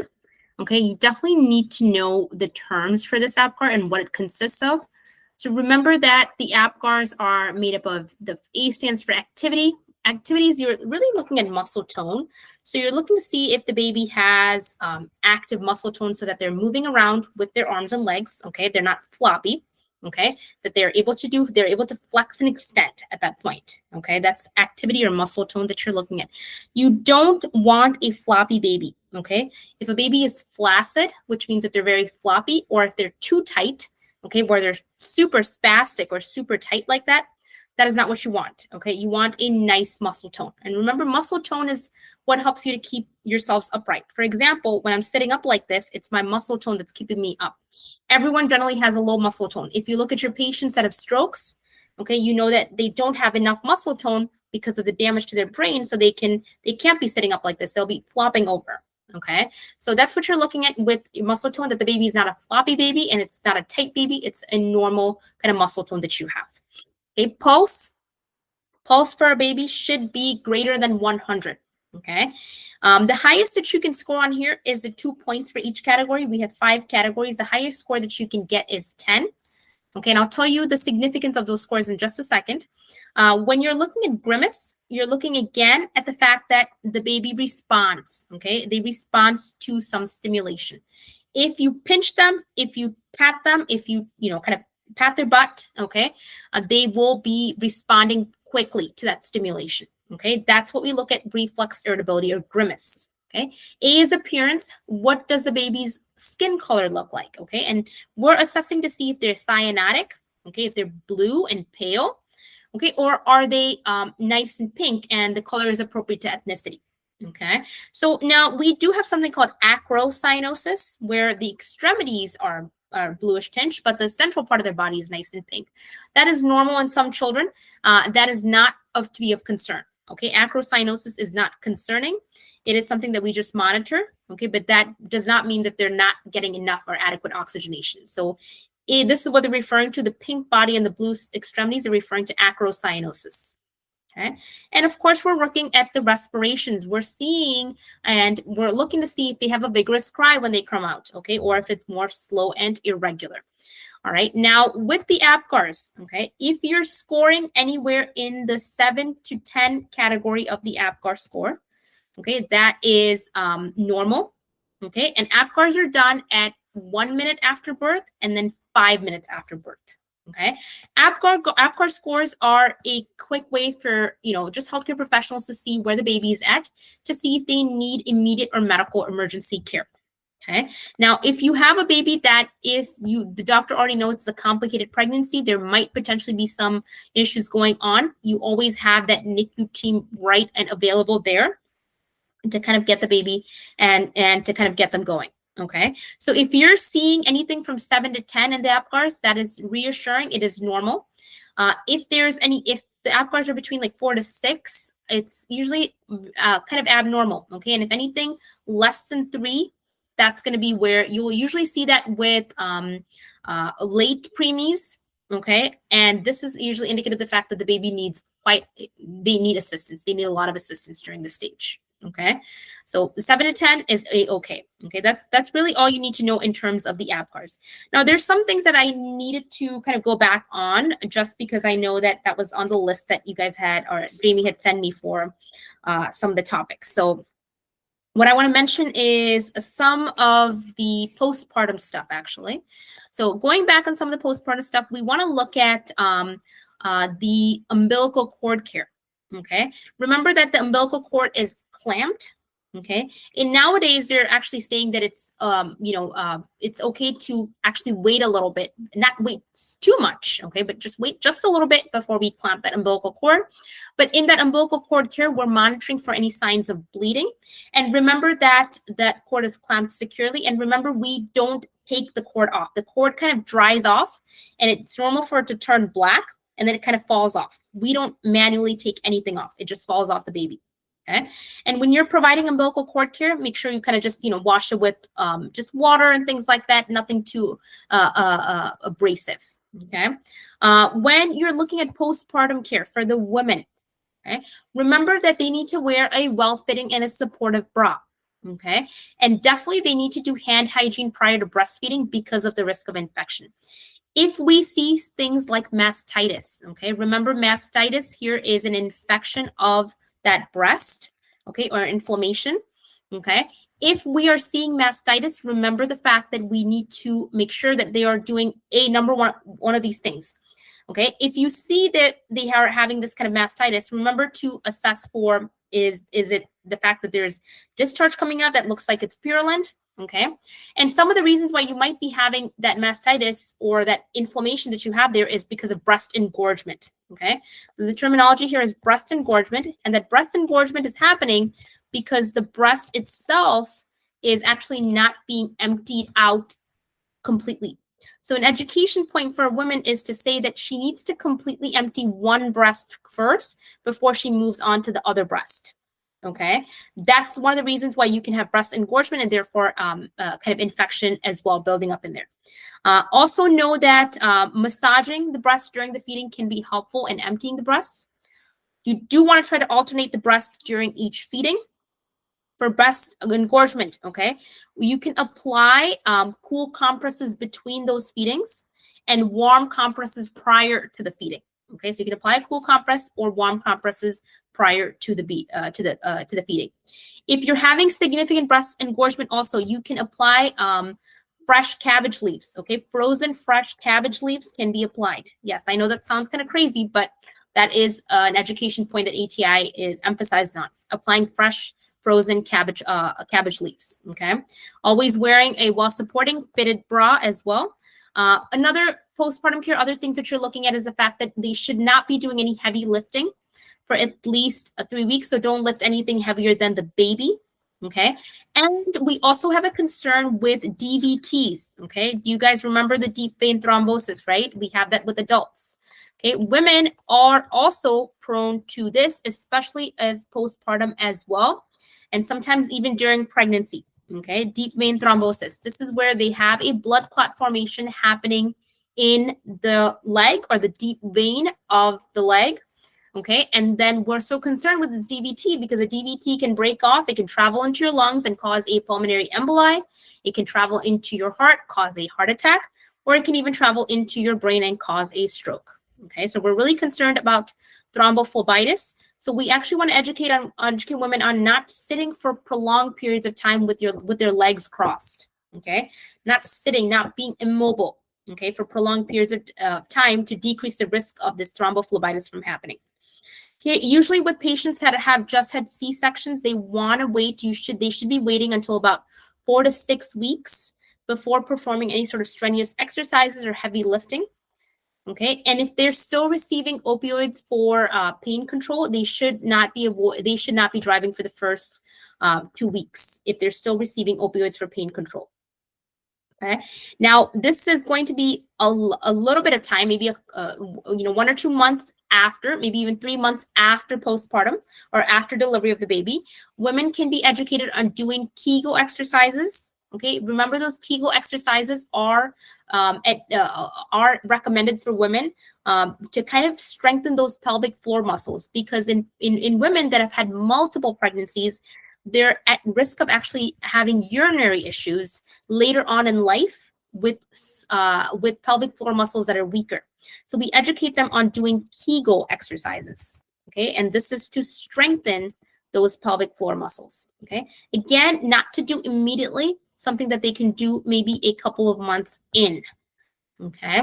Of course, we want to make sure that they avoid sex until the laceration or the episiotomy has healed and the vaginal discharge has turned white, or we're only seeing lochia alba. Okay, and this may take about 2 to 4 weeks for that transition to happen. All right. Other things that you're concerned about, of course, is we can see that the episiotomy of the laceration can start having foul-smelling drainage, redness, erythema, kind of concerns like that. And of course, we're worried about that postpartum care, okay, or the postpartum depression that we're looking at. All right, now we're going to go ahead and actually look at a case study question really quickly, and then we will move on to some other topics as well. So let me go ahead and pull up my case study. So this is a case study question that you probably will be seeing on NCLEX as well, of course, ATI as well. All right, so here is a case study here. This is the nurse is caring for a 27-year-old client. It's got 3 different tabs. So the nurse's notes, the vital signs, and lab results. I will show you guys each at a time. So if you're looking at the nurse's note, the nurse is caring for a 27-year-old client. The client had a precipitous vaginal birth complicated by a partial placental abruption. The placenta was delivered 5 minutes after birth of the newborn. The client is now experiencing heavy vaginal bleeding with large fist-sized clots. An oxytocin bolus is administered. Okay. At 13:20, so about 1:20 p.m., the client continues to have profuse vaginal bleeding and begins to experience a nosebleed with bleeding from the gums and IV catheter site. The client is drowsy and confused. Petechiae are noted on the arm where blood pressure was taken. The uterus is soft and distended above the umbilicus. The last void was prior to delivery. Okay. I'm going to give everyone just a second to kind of just relook at this nurse's note before I move on to the second topic, or the second tab here.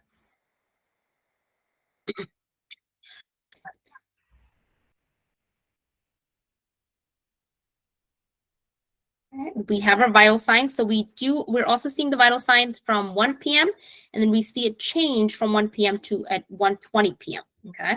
So whenever you're looking at case study questions, just mark the abnormals. Okay. And in the back of your mind, you should be coming up with some conclusion as to what may be going on, even if you may not necessarily know exactly what it is, but based on the vital signs. Okay.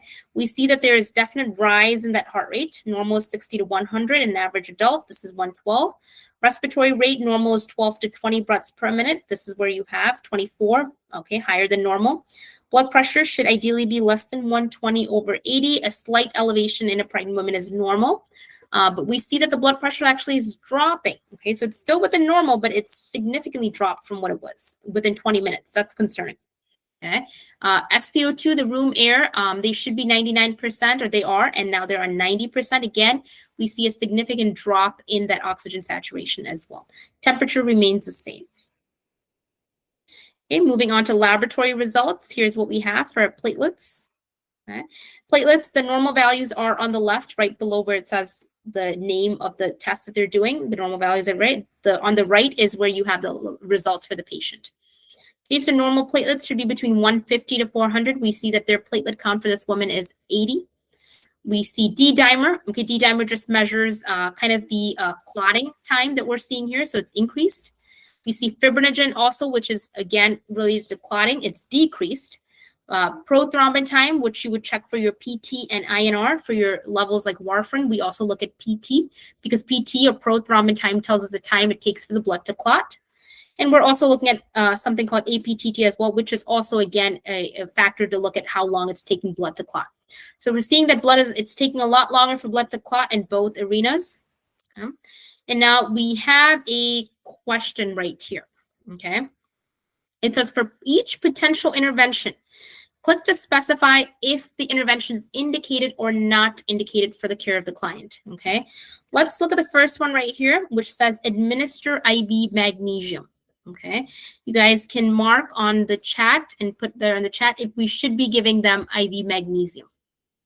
Okay, indicated or not indicated in this case scenario.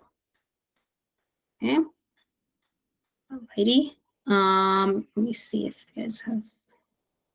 Okay, I don't see any answers coming on. Please mark if IV magnesium would be indicated or not indicated for this patient. Remember what IV magnesium is given for. Okay, remember some of the things that we're giving IV magnesium for. Okay. All right. Well, the correct answer is actually not indicated. Remember, IV magnesium is oftentimes given to prevent seizures predominantly. Okay. We're not seeing any seizure activity. This is postpartum. We're not looking to give IV magnesium. Okay. Perform frequent fundal massage. Is that indicated or not indicated? Okay. Performing frequent fundal massages. Okay. This is going to be indicated. Okay. We want to make sure that the woman's uterus is closing up. Okay. This is going to be indicated. Insert an indwelling urinary catheter.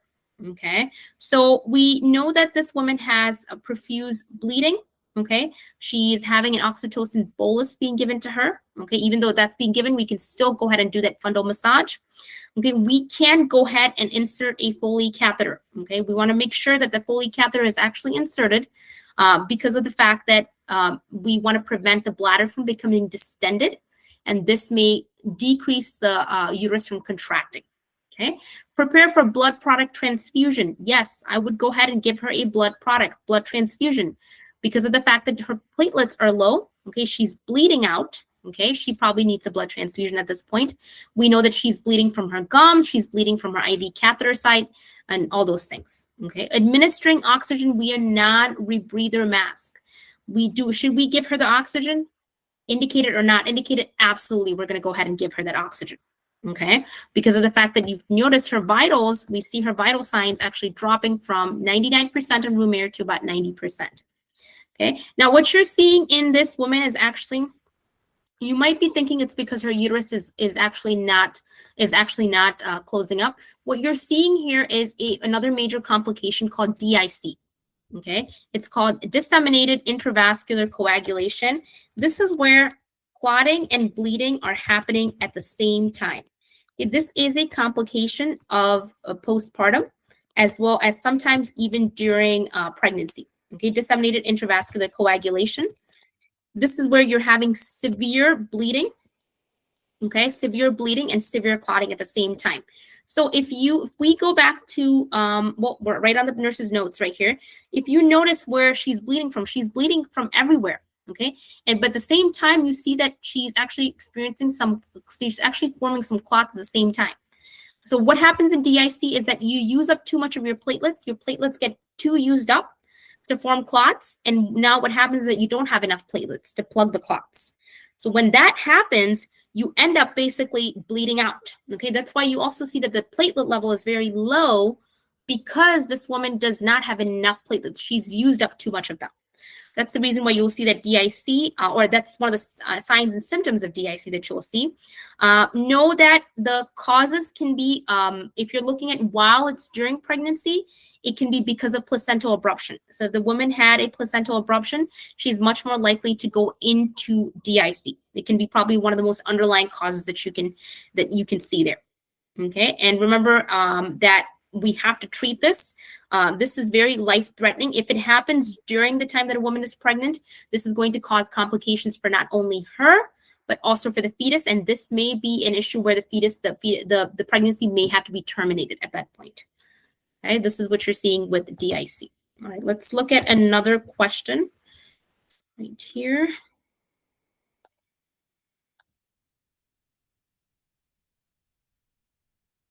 Okay, this is just a drop down. So right here you have a, this is actually actually, you know what, I'm going to skip over this. We haven't done this yet. Let's look at this one. The nurse is caring for a 39-year-old client. Okay, labor and delivery unit, 1400. The client is a gravida 1. Okay, para 0 at 38 weeks gestation, who was admitted for induction of labor. After prolonged labor, the client delivered a 9-pound male infant via forceps-assisted vaginal delivery. The client developed a 3rd-degree perineal laceration that was repaired by the healthcare provider. IV oxytocin is infusing. The client and infant are resting comfortably skin to skin. Postpartum, so at about an hour and a half later, the client has a blood-saturated perineal pad within 20 minutes. The fundus is boggy and deviated to the right, slightly above the umbilicus. Okay. Here we have vital signs on here as well. And they actually give you every half an hour vital signs for this patient. Look straight across, look at temp. Okay, see how temp is doing. Doesn't really change that much. Look at pulse. Pulse actually fluctuates between high to kind of normal and then high again. We see respiratory rate changing towards the higher end, and we see that the blood pressure is actually dropping down, and room air and the SpO2 kind of remains at the same level. Okay. Again, here is the questions that we have, and we have to identify if this are expected or unexpected interventions that we could be doing for this patient, okay? Assisting the client to void, okay? We know that they have a boggy fundus, okay? Would we expect them to void, okay? Absolutely, okay? Massaging the uterine fundus, again, expected. Obtaining vital signs, expected. Okay, administering a dose of terbutaline. Remember that medication, terbutaline, what do we use it for? To decrease the risk of preterm labor, to stop those uterine contractions. Do you want to stop those uterine contractions postpartum? Probably not. If you stop those uterine contractions, you're probably going to be at risk of bleeding out, okay? And discontinuing any IV oxytocin infusion, okay? We don't want to discontinue IV oxytocin because that oxytocin is going to help them contract the uterus. It's going to help them bleed, stop the bleeding. And we want to make sure, ensure perineal laceration repair is intact. That is expected because we want to make sure that there's not a lot of bleeding happening from that perineal laceration as well. All right, now let's focus on actually jumping back into some of the other most important topics that we have is car seat safety. Okay, so we're going to jump gears. We're going to move into more of the ATI stuff and specifically focus on some of that. So when you're looking at car seat safety in children, okay, we have to look at a couple of different factors. We have to look at the fact that, hey, what is in terms of safety, what are we going to be looking at in terms of car seat safety? Remember, we want a child to be in a rear facing, okay, car seat in the back seat. So they're not in the front seat, in the back seat, and preferably right in the middle, okay, away from where they could have a side impact or away from where the airbags can be inflated, of course. That's why we don't put them in the front seat. We put them in the back seat and they're rear facing. They're facing towards the back of the car, okay? And they're going to be in that until the age of 2, okay? Or until they reach the maximum height and weight for that seat. Okay, that is an important note to ATI likes to question a lot on safety. They like to know that, hey, this person, this nurse that's going to be going through this class knows what is safe here and what is not. Okay. We're also looking at the fact that when you're looking at just your infants and your pediatric population, you want to also focus on the fact that usually the infants are at about 22 to 45 pounds, okay? And that's the rear-facing car seats that they're using, about 22 to 45 pounds. And again, it depends on really the model and whatever that they're using for, but that's kind of the concern that you have, okay? In terms of other pediatric things that you're looking at, you're going to be looking at the fact that when an infant is born, we are looking to do more of that skin-to-skin contact. So if mom is not available for skin-to-skin contact, dad will be the one, or a partner will be the one kind of going ahead and providing that skin-to-skin contact that we're looking at. Okay. When babies are discharged home, okay, they will be doing follow-up appointments. Nurses oftentimes will be doing follow-up appointments with those moms, especially if there was a high-risk pregnancy. There will be a lot of follow-up kind of done based on that as well. Okay. Going back to our maternity really quickly, there were some things that I did not necessarily cover yet. And that was, there's a huge topic on birth control. Okay, so in terms of birth control, know that we have certain hormonal contraceptives that we can use. So this is going back even all the way before a woman plans to get pregnant. Okay, oral contraceptives. Okay, know that with oral contraceptives, probably the biggest risk factor that you're looking at is the probability of developing DVTs, okay, deep vein thrombosis. So if a woman is on an oral contraceptive, okay, or birth control pills, we are looking to see for complications of DVTs. That is probably one of the biggest things that you need to remember about oral contraceptives. We also have the use of other birth control methods. So there is where we can have them use condoms, okay, and or where they're actually just being abstinent, okay, just not engaging in sexual intercourse. So those things can be abstinence, probably the most safest way to prevent a person from getting STIs, or of course from getting pregnant, right? But also the fact that we have things such as a diaphragm. So another thing that I've seen ATI ask a lot is specifically about the diaphragms. So this is actually a kind of a contraceptive method that's actually used. Women especially, or women actually, have to be fitted for these diaphragms, okay? They have to be fitted for them, and usually they can put the diaphragm in 6 hours before intercourse, and then they should technically keep it on for at least 6 hours after to prevent any sort of pregnancy. Okay. And if they have a diaphragm that they're using, they can keep it on for up to 72 hours post, but not more than that. But they definitely need to keep it on for at least 6 hours after. Okay. To prevent the risk of getting pregnant. Okay. We also have a medication called Accutane. Okay. This medication, Accutane, is a medication that is often used to treat acne. It's also known as isotretinoin. Okay, isotret. This medication is going to be something that is, if a person is planning to get pregnant, okay, they should be discontinued off this medication because it can cause birth defects. Okay, it can cause pregnancy-related issues or it can cause birth defects. So they should be off of this medication if they are planning to get pregnant. Okay, isotretinoin. Remember that it's used to treat acne. A lot of people use it more than we think, and they should be discontinued when they're off, or they should stop this medication as well. You also have vaginal suppositories. Okay, vaginal suppositories can be used for different purposes. Predominantly, one of the purposes that we have is to treat vaginal dryness.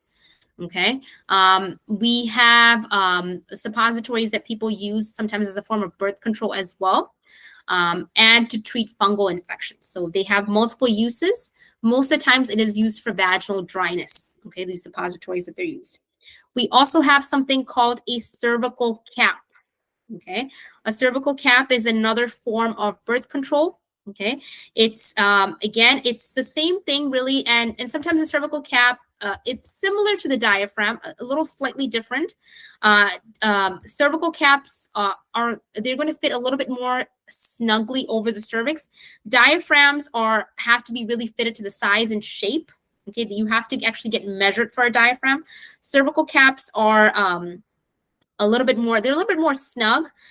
There's some minor differences there, but just know that both are kind of barrier methods. So they're barrier methods of birth control that you can use to prevent pregnancy. Okay. And then we had something that I kind of did mention it. It was a molar pregnancy. Okay, this is a molar pregnancy. And this is usually when you have that gestational kind of trophoblastic disease. Okay, that can sometimes be considered a molar pregnancy, or actually more specifically, you have hydatiform mole. Okay, hydatiform mole. This is where you see that they tend to have molar pregnancies. Molar pregnancies are not true pregnancies. It is an abnormal pregnancy where the egg gets fertilized, but one or two sperm actually fertilize the egg. Okay, and when this happens, you tend to have issues with the chromosomes itself. Okay, and usually molar pregnancies don't tend to be prolonged. They can end. They can end early on. Okay, it typically sometimes molar pregnancies seem like they're normal pregnancies. Okay, what you'll start to see is you'll start to see more symptoms, such as more of the bright red bleeding, especially during that first trimester. You'll see that they tend to have more severe nausea and vomiting.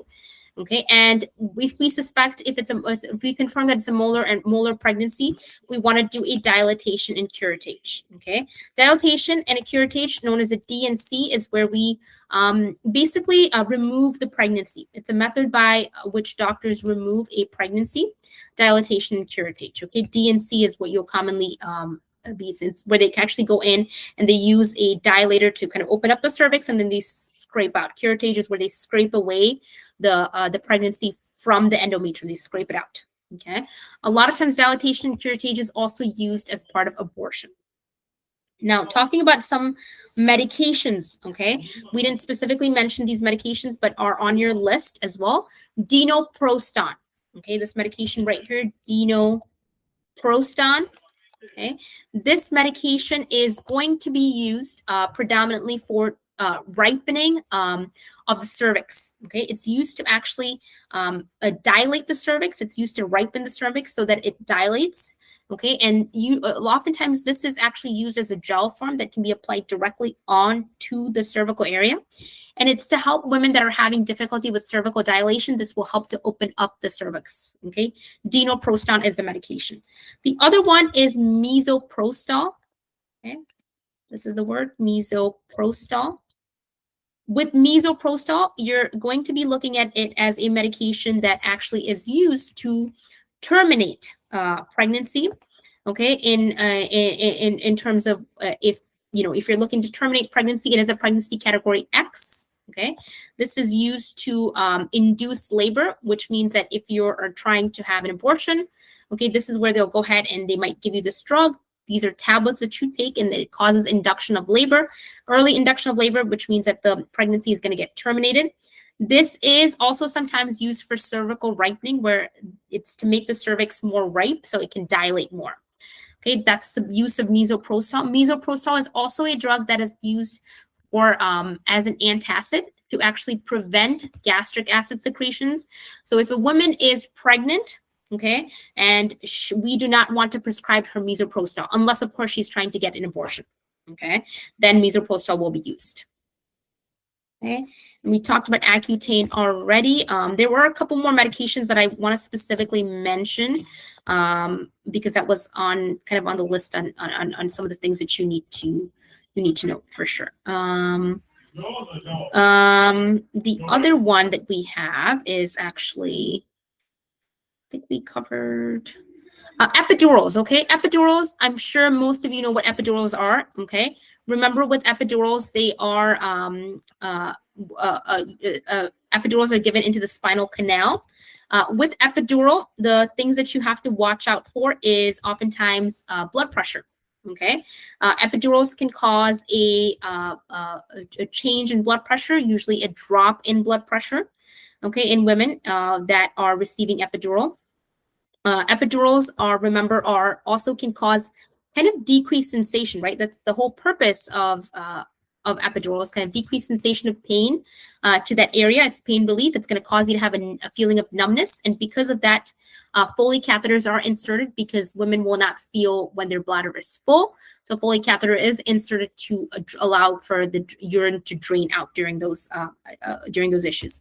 With epidurals, one of the complications that you can be having if that epidural injection, when the anesthesiologist is placing the catheter in for the epidural, if it is not placed in the correct place or if it accidentally nicks your spinal cord, then there is a potential for a chronic pain to happen. Okay, that is one of the complications that you'll see a lot of women complaining about after getting an epidural is chronic low back pain. Okay, or if it's not correctly done, if there is a possibility for paralysis as well, if it does intensely damage your spinal cord when they're trying to get the catheter in. Again, that is not very common. It is, again, one of those rare complications that can happen.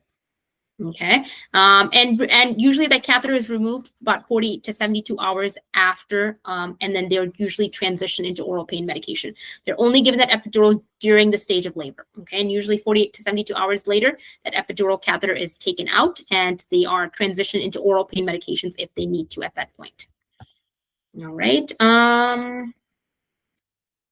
Okay. We talked about Pitocin. Remember oxytocin, Pitocin, very common medication given to induce contractions. Okay. If you're seeing that the baby is in distress, okay, we can decrease the rate of that oxytocin. If it's not changing anything and we've tried everything, we can go ahead and stop the Pitocin infusion. Okay. Sometimes you see kind of changes in the uterine contractions. If the uterine contractions are coming on too fast and too quick, we might need to go ahead and lower the rate of that oxytocin infusion. If it's causing severe distress in the baby, we can go ahead and discontinue and or stop the Pitocin itself. Okay. When we are looking at home safety for the newborn, okay, that's another huge component of ATI. Okay, home safety for the newborn. We're going to be looking at the fact that and newborns in general, you never want to place them on their abdomen to sleep. Okay, never in a prone position. Okay, you want to make sure that they're always sleeping on their back and that there's nothing in that crib area where they're sleeping. Okay, no heavy blankets, no stuffed animals, no plastic bags, nothing that can cause a suffocation or choking in that newborn. Okay, with newborn, our other biggest concerns is things such as SIDS. Okay, sudden infant death syndrome. Okay, so I'll go ahead and SIDS. Okay, some of the causes of SIDS that you're looking at, okay, is the fact that you have where they go into the kind of these issues where you can see that some of the causes, some of the risk factors that you can have for SIDS is that one of the biggest risk factors that they have been recently studying is if you have moms who are smokers or drinkers, and that SIDS can actually be caught on by secondhand smoking.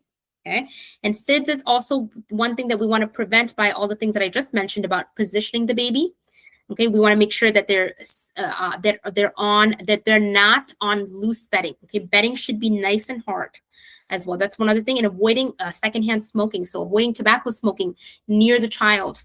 Okay, that can decrease the risk of having SIDS. Okay, babies who are born more premature, who have a low birth weight, and actually boys. Okay, baby boys are actually at higher risk of SIDS as well. Okay, so just keep those things in mind when you're looking at SIDS. We also have shaken baby syndrome. Okay, with shaken baby syndrome, this is oftentimes when a caregiver shakes the baby violently, which causes the brain to kind of shift back and forth and hit the skull. It's almost like if you guys heard about when you get rear-ended, you have that contra coup, where your brain actually hits the back and the front of the skull. When you have shaken baby syndrome, this is going to cause that. This is going to be similar to that. Okay, it can cause permanent damage or sometimes even death in a newborn. Okay, shaken baby syndrome is something that you're also kind of monitoring as well. The other things that you're looking at is looking at the infant's cries. Okay, different infant cries can mean different things. Okay, making sure that the baby that when infants are crying, we're assessing to see whether it's because they need a change, whether it's because they need to be fed. Okay, oftentimes we want to make sure that if they have if every time a baby cries, don't feed them every single time that they're crying. Okay, it might be that there's other needs that they're looking for, whether they're overstimulated or whether they're hungry, if they have to be burped. Okay, and overfeeding oftentimes can lead to stomach aches and diarrhea. One of the things that we can do for your newborns is to swaddle the infants. Remember, swaddling is not only done for thermal regulation, not only to help maintain the heat, but also to provide, it's more of a comfort measure for a newborn. Okay, newborns also tend to have non-nutritive sucking. Okay, this is something called non-nutritive sucking. This is where they're sucking on that pacifier. And this is a comfort mechanism for a newborn. Okay, it does not mean that they're hungry. It's just something that they do for comfort. Okay, usually we see that newborns are sleeping. It is typical for them to sleep close to 16 to 18 hours a day. That is typical for a newborn to sleep. It is not something that is concerning. Okay, you might get a question in terms of what is concerning versus what is not. Okay, solid foods can be added by the age of 6 months. Please keep that in mind. Solid foods can be added at the age of 6 months, not before that. Okay, we don't put them on cow's milk until the age of 1. Up until that, we are trying to encourage formula or breast milk breastfeeding. Breastfeeding is encouraged because of the fact that breastfeeding can provide passive immunity, meaning that the mom or the baby can benefit from the antibodies that he or she will receive from the mom. It actually tends to make to ensure that the mom is or the baby has more of a better immune system to fight against infections. Okay, so that's something that you're looking at, that they are breastfeeding. We encourage breastfeeding. We want them to do breastfeeding. Okay, especially that milk that they get in the first couple of days, known as colostrum. Okay, you might hear this word colostrum right here. This is known as gold milk or golden milk. Okay, this has got a lot of rich antibodies in it. Okay, it's got a lot of good stuff in it that the baby should be receiving, especially in the first 1 to 2 days when this colostrum is actually released by the mom. Okay. In terms of bathing the baby, making sure that when you're bathing the baby that we are not immersing that umbilical cord completely. We can do a little bit of water and that's it. And and making sure that they can bathe 2 to 3 times a week. And don't bathe the baby immediately after feeding. Okay. And if you are, then that can cause a vomiting and or them spitting up food as well. Okay, we're using mild soap, monitoring the temperature as well, just kind of things that we can do for the baby in terms of what ATI likes to test. Also, in terms of diapers, when you're looking at diapers, babies should be making about 6 to 8 wet diapers, okay, and 3 to 4 stools a day. Please keep those things in mind. 6 to 8 wet diapers is normal, 3 to 4 stools a day. We test for dehydration in babies by looking at their fontanelles, okay? Fontanelles, which is going to be those little openings between the skulls. Okay, those fontanelles are what we're looking at, and we're also looking to weigh. If we want to know the fluid status of a baby, we can weigh the diapers. Okay, weighing the diapers is a measure to see if a baby is again, if they're losing a lot of fluid, or if they are even if their kidneys are working, if they're retaining a lot of fluid, what's going on. Okay, so weighing those diapers is something that can be done as well. Okay. The other things that you want to focus on is if you have a child that has gotten circumcision. Okay. Remember that with babies that have gotten circumcision, we are monitoring for signs and symptoms of bleeding. Okay. We can apply a little bit of Vaseline because of the discomfort. That is okay. Like a little bit of petroleum gauze or a little bit of petroleum jelly. We can apply that onto the circumcised site. Okay. And we're just monitoring for a excessive bleeding. Okay, it should not be overly complicated or procedure. Usually, babies can, they can get it done right away, and then they can go home. Okay, and in the first 15 minutes to an hour, we're monitoring for bleeding, and then we want to monitor, therefore, for voiding, that they're actually voiding after the procedure. Remember that we need informed consent from the parents prior to the procedure. Okay. And they are usually with the procedure itself. After the procedure, we make sure that we are making the baby comfortable. We're swaddling them if they need it, and that we are looking for, again, excessive bleeding and things like that. Okay, that's a circumcision procedure that you're kind of concerned about. Let me just get back into your guys's the one that you send me to just make sure we're covering everything. Neonatal abstinence syndrome. This is something that's also on your list of topics. Okay, neonatal abstinence syndrome. So just like what it sounds like, okay. Neonatal abstinence syndrome. This is a case where we're looking to make sure that, or we'll see these in babies, especially if they've had moms, okay, who have been drug users, okay, or who have been using illicit drugs during the pregnancy. A lot of times babies will experience neonatal abstinence syndrome, okay? Some of the signs and symptoms that you might see in that newborn that has neonatal abstinence syndrome is the fact that they will be having changes in their vital signs. Okay? A lot of times, some of the symptoms that you'll see is that their vital signs are going to be changed. Their heart rate might be high. Okay, their blood pressure is going to be typically high or low sometimes. And you can see that these newborns are very irritable. Sometimes they can be very drowsy. Okay, they can have fever and sweating. They can be having a very high respiratory rate. Again, this is coming from the fact that they were so used to getting the drugs, the same drugs that the mom was taking, was going into their system. Now, all of a sudden, they're not getting those drugs anymore. Okay, they've withdrawn from those drugs. You'll see that they can have tremors. Okay, they can be having a high respiratory rate. They can be having severe vomiting or diarrhea. Okay, sometimes what you'll see is that these children, as they're growing up as well, they'll have trouble with sleep, insomnia. Okay, they might also be children that are failure to thrive. Okay, meaning that they're not gaining weight. Okay, their reflexes, okay, can be hypertonic. Okay, which means that they're going to be having hyperreflexia. Okay, too much reflexes as well. So overall, these are some of the symptoms that you might see for a neonatal abstinence syndrome. Just know what it's coming from and know why it's happening. And usually as this child, as you can see that as they develop and grow, usually when they get to school, oftentimes they're much more behind their peers because of the way that some of these drugs might have affected the development of the brain, those cognitive development. Okay, you'll see that they tend to have more developmental delays. They tend to have more behavioral issues in school. They have problems with short-term memory and just difficulty or with hearing and even vision problems. These children are also more likely to develop ADD and ADHD, as well as other mental health disorders as they're growing as well. So that might be something that you might want to be addressing at the same time as well. That's neonatal abstinence syndrome. Another thing that was on the list was chlamydia, okay, as an STD. Okay, remember with chlamydia, if a pregnant woman is having chlamydia, some of the signs and symptoms that you might see, you want to be aware about. And again, a lot in some states, like I said, it is mandatory to get tested.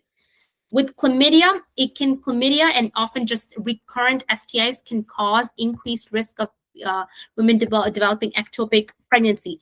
But what if they have chlamydia during pregnancy? Okay, if they have chlamydia during pregnancy, we have to get them treated. Okay, so they will probably be on antibiotics during the pregnancy. And this is to, again, prevent complications for both the mom and the baby. Okay, and of course, if they have been in contact with whoever they've been in contact with, those people need to be contacted to come and probably get tested or go to an area, to a clinic where they can get tested for an STI. But chlamydia is a bacterial infection, so we will be treating them with antibiotics. And there's definitely increased risk of having chlamydial infections or any STIs and possibly causing miscarriages as well. Okay. And then positioning. So this is probably one of the things that we didn't specifically talk about. It was the positioning of the baby. I know I did mention like a breech baby and a cephalocaudal presentation. I'm going to go into a little bit more detail so you guys have an idea of what that breech position looks like. Okay, this is a breech position right here. Okay. You can see, remember what I said, we want the baby coming down head first. When they're in the breech position, they're usually going to be in that position where the buttocks is actually positioned in the cervical area. This is not a position that we want the baby to be in. Sometimes we hope that if they are presenting in this position, that they will transition by the time it's time for them to come out. Usually breech babies are C-section babies. Okay, and most of the time a C-section is going to be something that is recommended. They will attempt to turn them through Leopold's maneuvers, but it's too risky for them to just wait for the baby to turn at the last minute. So they will go ahead and they will do a C-section for a breech baby. Okay, just know that that is one of the measurements, one of the things that you will do for a breech baby. The other thing was a VBAC. Okay, I don't know if you guys have heard about a VBAC, and that VBAC is going to be where they consider that a vaginal birth after a C-section. Now, it is risky, okay, to have a vaginal birth after a C-section, but it is not impossible. Like I said, if you're having a vaginal birth after a C-section, there is increased risk for uterine rupture. Okay, now they are coming out and they are saying that it is likely, okay? And if the reason it led to, like for example, if you're having a breech, if the reason that you had a C-section was because of a breech position, okay? And this time, the second time around, the baby is actually in the normal position, you don't necessarily need to go in for a C-section. You can try for a vaginal birth. Now, that is an option, okay? But remember that there is always a risk attached for that abruption to happen with a VBAC. So VBAC is a vaginal birth after a C-section. Okay, remember that risk is always there. The other things that I want to mention is phototherapy. Okay, remember phototherapy is done on your infants, especially if they come out and they tend to have a high bilirubin level.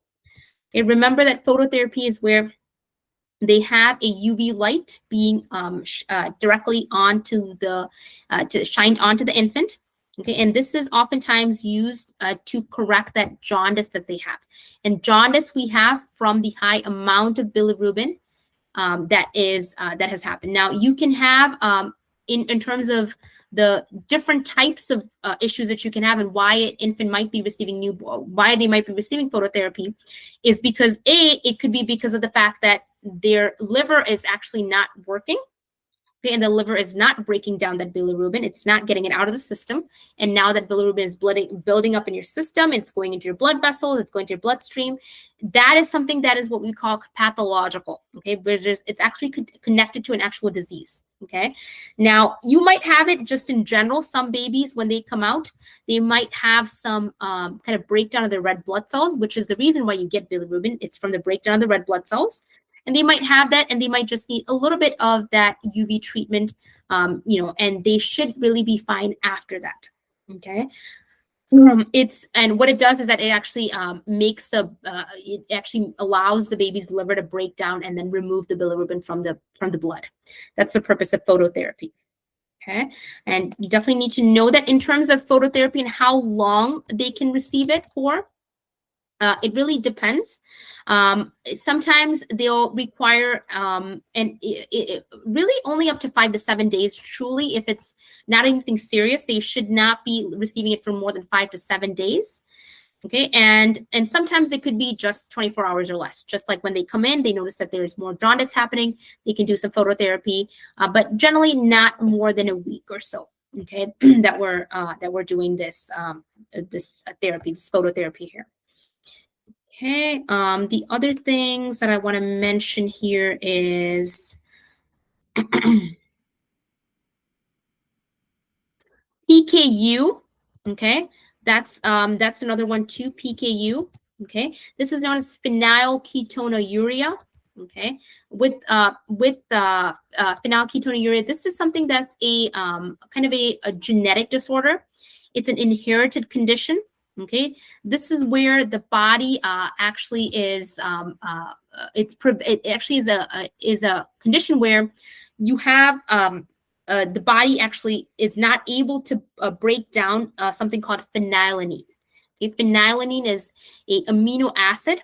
Okay, and it's a condition where we're not able to break down that amino acid. So what happens is that this amino acid tends to build up in our system, and then it starts damaging the nervous system, and it leads to damaging of the brain. With PKU is kind of left untreated. Okay, children can develop intellectual disabilities. And so our focus in terms of nursing is actually the diet for this patient. We want to go for foods that have low amino acids. So a lot of the foods that we recommend is actually low protein. So that's your focus in terms of answering those ATI questions. You want to go for things that are more low protein. The reason why we're going for low protein foods is when protein breaks down, it creates this phenylalanine. As a byproduct of protein breakdown, you see phenylalanine kind of being created. So the low protein diet that you have, that means you have decreased phenylalanine kind of building up in your body. So the most important education point is to avoid a lot of things that have high protein. So we're not going to be doing meat and fish. Okay, you're probably going to be doing things that are more carbohydrate based, so more potatoes, cereals, all those kinds of foods. Okay, that's with PKU. The other thing that I want to mention is Down syndrome. Okay, Down syndrome, remember, is a intellectual or sometimes known as trisomy 21. These children can have developmental and intellectual delays. Okay, Down syndrome can be actually identified through genetic testing. So they can actually take a small amount of blood or small amount of fluid from the amniotic sac. And this can be done really at about 20 weeks or so. And they can actually send it off to the lab to get tested for Down syndrome. Okay, if a person comes back positive for Down syndrome, a lot of parents, again, they might still choose to, again, this is about 20 weeks, so abortion is possible at this time, but some parents might choose to say, that's fine, I understand that my child is going to have Down syndrome, they'll go ahead and choose to keep the baby.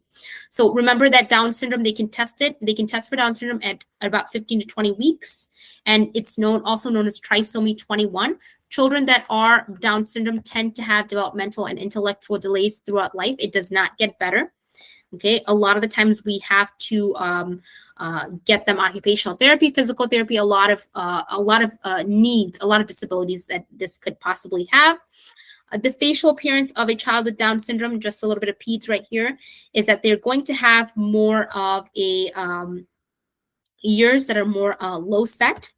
Okay, we're going to see that they tend to have the nasal structure for a child with Down syndrome is going to be more of the fact that they might not have a nasal bone. Sometimes it might be more of a flat nasal bone that they have, what they call hypoplasia. That's something that you might see in terms of how the features look. Okay, of a child that has Down syndrome. And again, people with Down syndrome, they tend to also be shorter in stature. Okay, usually we see that their faces are more flat, a smaller head, and a shorter neck, especially. Okay, sometimes a protruding tongue can also be seen in terms of that. So Down syndrome testing, know that testing can be done at about 20 weeks. Code pink. Okay, know that code pink stands for, of course, we have different codes, such as code blue, code brown, code red. Code pink stands for the infant and child abduction. It's elopement, but it's where either the infant or the child gets abducted. So they're leaving from your care. Okay, obviously not without your knowledge, obviously not with your knowledge. Okay, so that's code pink, infant and child abduction. Know some of the things that you need to know in situation like that. Okay, an infant and child abduction situation, And how to prevent that? Well, of course, preventing that is the fact that we need to make sure that whoever comes in to visit an infant, okay, that they are the caregivers. Usually a lot of hospitals would give tags, okay, they'll have tags to people that can actually come and visit the child, okay? So if you have a child whose father is not allowed to come visit, okay, just because they're a father doesn't mean that they can come visit, okay? They should be somebody who is either approved by the mother or whoever is kind of in charge and taking care of that child. It should be approved by them to see who comes. Okay, we can't just, and a lot of the units, if you notice in maternity and OB, they're locked units that we have. Okay. So again, if there is a child abduction that we have, infant and child abduction, what we tend to do is we activate the alarm system. Okay, a lot of the times, just like when we suspect somebody is eloped, okay, calling the police is probably an option right there. You want to alert. You want to alert the security in the hospital. Okay, you want to go ahead and alert, of course, your supervisors, and then go ahead and call the police. Okay, at least one of the nurses should be staying with the parents. Okay, and that obviously is just a little bit of common sense, right? Again, we're going to be following any instructions that we get from the police in terms of that. Okay, and this has happened. This is not something that is a rare scenario. This has happened actually. We now look at a medication, not medication actually. We look at something called phytonadione. Okay, I'm probably not pronouncing it wrong, but this is actually just vitamin K. Remember that when a newborn is born, we give them a couple of different things. Okay, we give them vitamin K. Okay, vitamin K injection, a shot of vitamin K. We also give them erythromycin ointment around their eyes. Okay, and we usually do that to prevent prophylactically. It's done prophylactically to prevent the risk of them developing any sort of infections. Vitamin K, obviously, we give to make sure that they don't have any issues with blood clotting. When they have this condition right here, okay, and this is where actually this medication, so we have vitamin K deficiency, but this is a medication that's actually given to treat the deficiency. Okay, it's used to help the blood clot better. It's to prevent any bleeding that is given. And usually this is a derivative form of vitamin K. It is a form of vitamin K. It's just got that fancy word. Okay, this is actually vitamin K1. Okay, and there's vitamin K1, K2. Obviously, you guys don't need to know that. But this is vitamin K1, and it is given to help form clots and to stop a patient from bleeding out. Okay, that's a medication that you need to remember. We also need to look at reflexes. Another important key component is infant reflexes. That oftentimes is a heavily tested question as well. Remember those reflexes that babies have, like the Babinski, like the Moro, like the ATNR. Okay, those are reflexes that you guys need to definitely know. Okay, the rooting reflex, the sucking reflex. Okay, I'm going to go ahead and pull up a picture of some of the main ones that you probably need to know. And you need to know that these reflexes should technically, I'm not going to go through the timeline, but these reflexes should go away once the baby gets a little bit older. It's probably around the age of, this is not a clear picture. Probably closer to the age that they're age 1 or 2. Okay, most of these reflexes should have gone away. Now, the most common ones that are most heavily tested in terms of reflexes are your Babinski, and I know this is not the most clear picture right here. Okay, the Babinski, how you test for is that you stroke the baby's sole. Okay, so you stroke the side of their foot on the bottom, and their toes should fan out. That's a positive Babinski reflex. They should have that reflex. Their toes should fan out. If their toes do not fan out, that means that they have got some neurological issues possibly happening. Okay, you also have the rooting reflex. Rooting reflex is when you actually stroke the baby's chin, okay, and they will turn to whichever side it is that they were stroked on. This is to help babies find the bottle or the nipple and to be able to latch on to that. Okay, so whatever side you stroke on, they're going to go ahead and turn to that.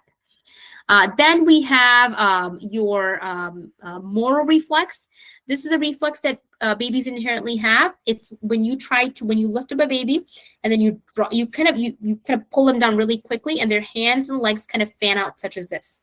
Okay, and this is a reflex that they have to kind of prevent them from kind of catching their fall. Okay, it's almost like it's called a startle reflex, where all of a sudden they get startled and they're putting their hands out. Okay, that is a normal reflex to have as well, a Moro reflex.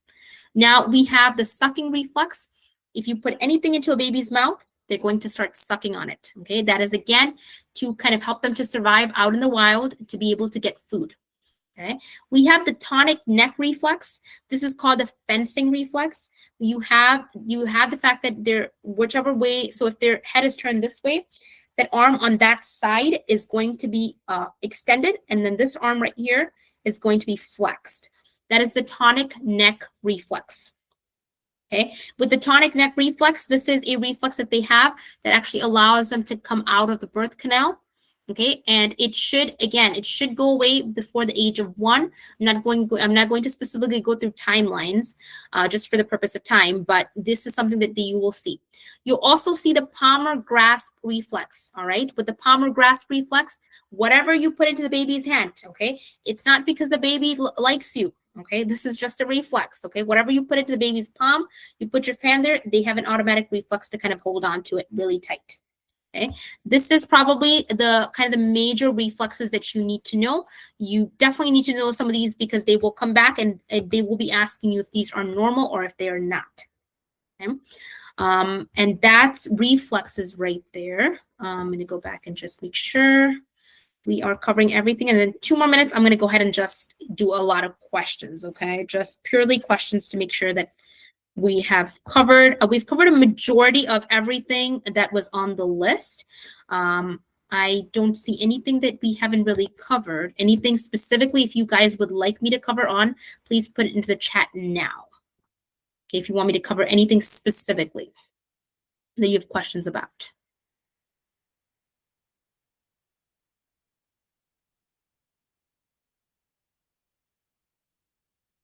Okay, any questions, please put it into the chat if you have anything on there.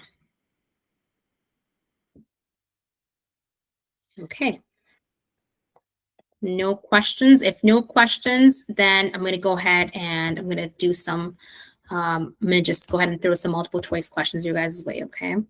All right, here is a question right here. This is a select all that apply question. Okay, we have a external electronic fetal monitoring will be used for women just admitted to the labor unit in active labor. Guidelines that the nurse should follow when implementing this form of monitoring are: circle all that apply or select all that apply. A, use Leopold maneuvers to determine correct placement of the troco transducer. B, assist the woman to maintain a dorsal recumbent position to ensure accurate monitor tracings that can be evaluated easily. C, apply contact gel to the ultrasound transducer prior to application over the point of maximal intensity of the fetal heart rate. D, reposition the troco transducer when the fetus changes its position. E, caution the woman to avoid effleurage when the transducers are in place. F, palpate the fundus periodically to estimate the intensity of those uterine contractions. I give you guys a couple of minutes to go ahead and look at those questions. Please post your answers into the chat. This is a specific question about fetal monitoring.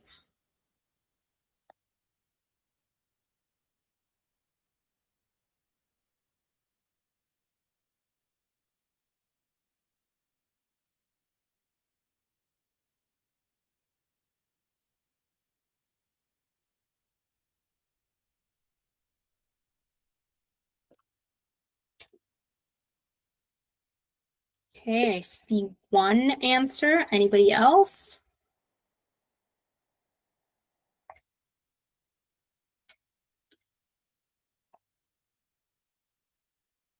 Give it a couple more seconds. Okay. So Jamie, good guess. Okay. The answer is actually C and F. Okay. It is apply the contrast gel to the ultrasound transducer prior to application over the point of maximal intensity. Of course, this is going to be, remember, this is when we're doing fetal heart rate monitoring, it's going to be that especially if they're doing an ultrasound one, we need to apply that gel prior to them, kind of putting that over. And then it's F because we want to be able to palpate the fundus periodically to estimate the intensity of the uterine contractions. So one way that we can look at the intensity, which is how strong are the contractions happening, we can go ahead and place our hand on the fundus and that's not continuous. We're periodically doing it to kind of estimate those intensity of those uterine contractions. And that's the guidelines that the nurse should follow when implementing this form of monitoring. When we're doing external electronic fetal heart rate monitoring, we should be palpating the fundus periodically, and then we can go ahead and apply the contact gel to the ultrasound prior. We don't want to reposition when the fetus changes positions. That's normal. Okay, we don't want to reposition anything. We don't want to caution the woman to avoid effleurage, okay, when the transducers are in place. Remember, effleurage is when you're having, actually it's used during labor. It's where you're actually kind of stroking or you're massaging that area. Okay, we don't necessarily need to do that. Okay, when the transducers, the woman can continue massaging, so we don't need to have her stop doing that when the transducers are in place. And we're not going to be using Leopold's maneuvers, and not typically used to determine the correct place of the toco transducer. Okay, so correct answers are C and F in this case scenario. All right, next question right up here. Okay, a laboring woman's uterine contractions are being internally monitored. Remember, this is where we actually insert an internal monitor into the cervix. When evaluating the monitor tracing, which finding is a source of concern and requires further assessment? So what on here is a concern for this woman? Okay, go ahead and look at those answer options, and you can post it down in the chat.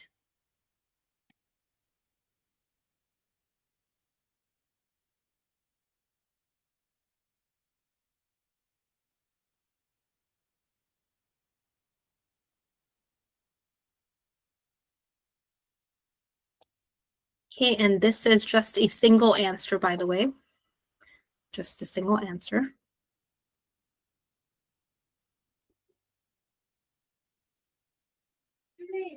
Okay, B, I have B, okay. I'm gonna go ahead and say B is actually not the correct answer, okay? It is going to be D, actually, okay? And the reason why we're gonna go ahead and look at D is which finding is a source of concern and requires further assessment. So you're looking to see what on here is abnormal and would require further assessment. When a woman is having uterine contractions and she's being internally monitored, right? The average resting pressure, I know you guys probably don't remember or need to know the kind of the uterine tone or the uterine pressure right here, okay? Making sure that the normal kind of uterine resting tone, okay? When you're looking at the normal uterine resting tone, it should be about 15 or so, okay, when the uterus is kind of not contracting, okay? If you are seeing a uterus, if the contractions are happening, that pressure right there, okay, that's a little bit too much, okay? If she's having that much of a pressure, okay, that can be concerning, okay? You don't want the pressure to be too high either, and that's going to be something that would require us to do further assessment on this case. Okay, so it would be actually D, the average resting pressure. The average resting pressure is not 20. Okay, when it's resting, it should be about 10 to 15. Okay, let's go ahead and look at this. This is a postpartum question. A postpartum nurse teaches a mother how to give a bath to the newborn infant and observes the mother performing the procedure. Which observation indicates a lack of understanding of the instructions? The mother bathes the newborn infant after a feeding. The mother states that she should gather all supplies before the bath is started. C, the mother states that she should never leave the newborn infant in the tub of water alone. The mother fills a clean basin or sink with 2 to 3 inches of water and then checks the temperature with her wrist. So which indicates a lack of understanding of the instructions? This is something that we did mention as well. I have A, okay, yep. Okay, I have A, okay, perfect. Yes, A is correct, okay? The mom bathes the newborn infant after feeding. Yep, you should not be bathing your newborn infant after feeding. Very good, all right. Let's do some questions right here. Okay. This is a question about heartburn. Okay, and this is a select all that apply question. So the nurse is caring for a client at 21 weeks gestation with reports of occasional bothersome heartburn or pyrosis. Which of the following lifestyle changes should the nurse recommend? Select all that apply.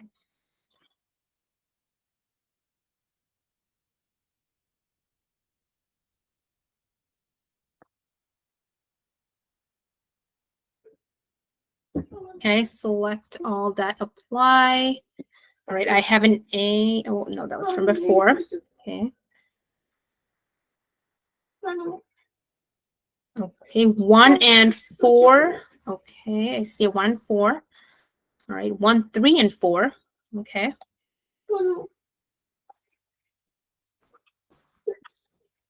1, 3, and 4. Okay. Any other answer options? Any other guesses here?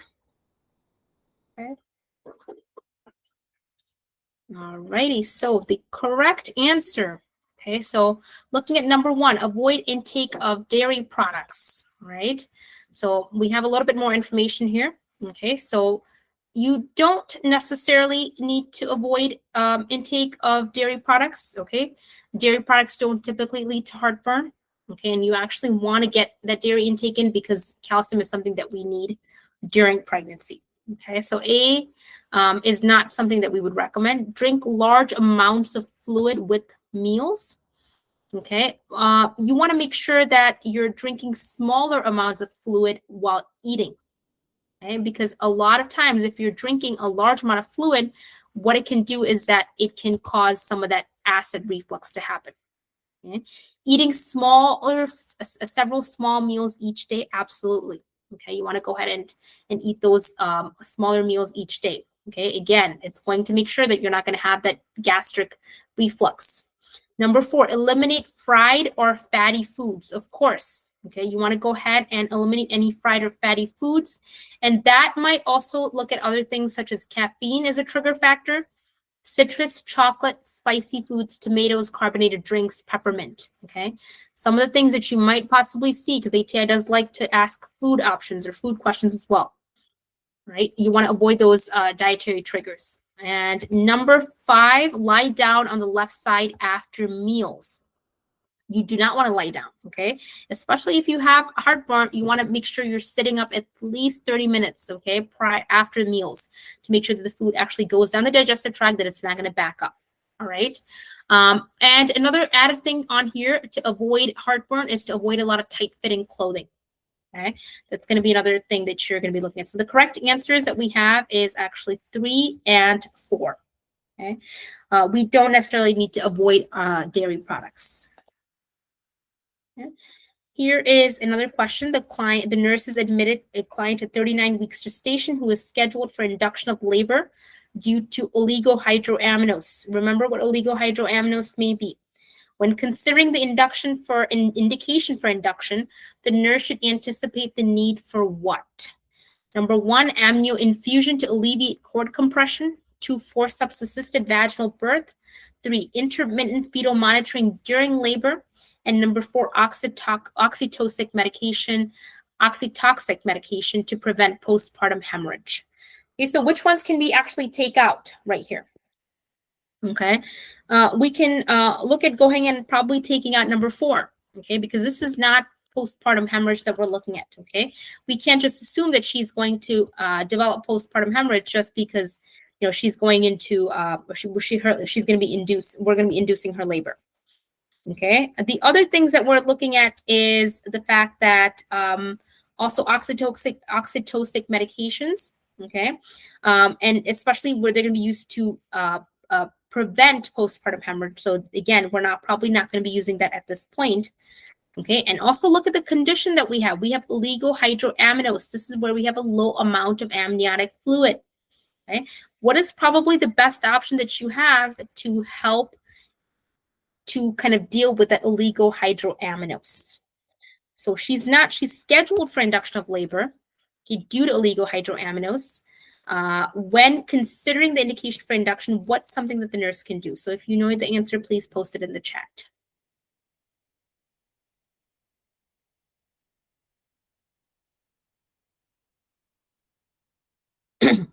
knowing what we mentioned about polyhydroammonose and oligohydroammonose. And this is what the nurse should anticipate the need for.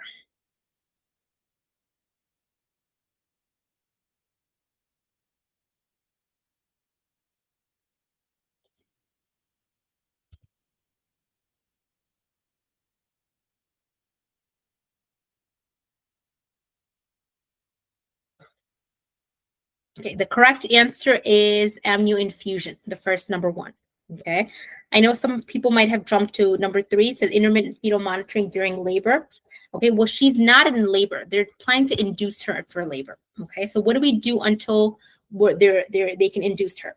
Okay, we can probably get her a little bit of an amnio infusion to infuse those fluids so the baby is still kind of, kept in a kind of a warm, a temperature regulated environment. Okay, we can do that amnio infusion because that amniotic fluid is at a very low amount for that fetus. Okay, so the correct answer is actually number one.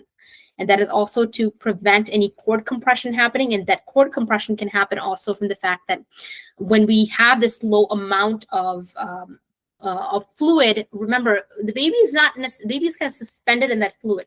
If you ever look at a picture of a baby in the amniotic fluid, they're not sitting on anywhere. They're kind of suspended in that fluid. So the lower amount of fluid that they have, it means that it can put more pressure onto the cord. Okay, therefore cause cord compression. So that's the reason why we want to give them that amnio infusion and then probably look at inducing labor. All right, everyone, we're going to go ahead and come to a stop right here.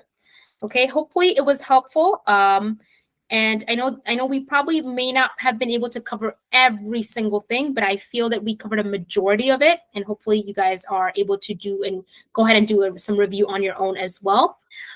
If anyone is interested, I am offering private tutoring sessions.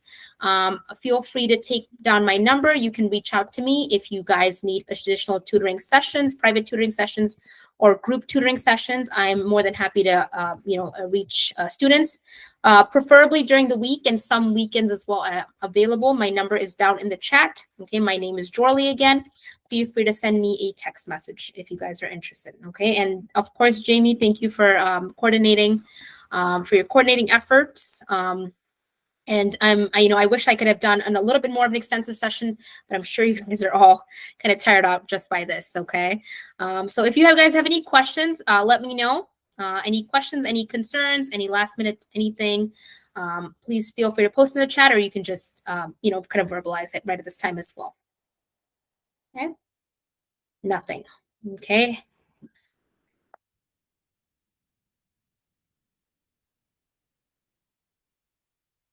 No questions. If no questions, then we're going to go ahead and call it a night. Everyone, good luck. Yes, the slides. So I will be sharing the recording, Jamie, and then it should be on there. I can definitely email the slides. I don't have a problem with that. Okay, everyone, no problem. I see a lot of thank yous. Okay, perfect. No worries. Reach out to me. Again, my number is on the chat there. And then Jamie can provide you the number as well. Okay. All right, everyone, have a good night then. Okay, I'm going to go ahead and stop the presentation and also stop the recording.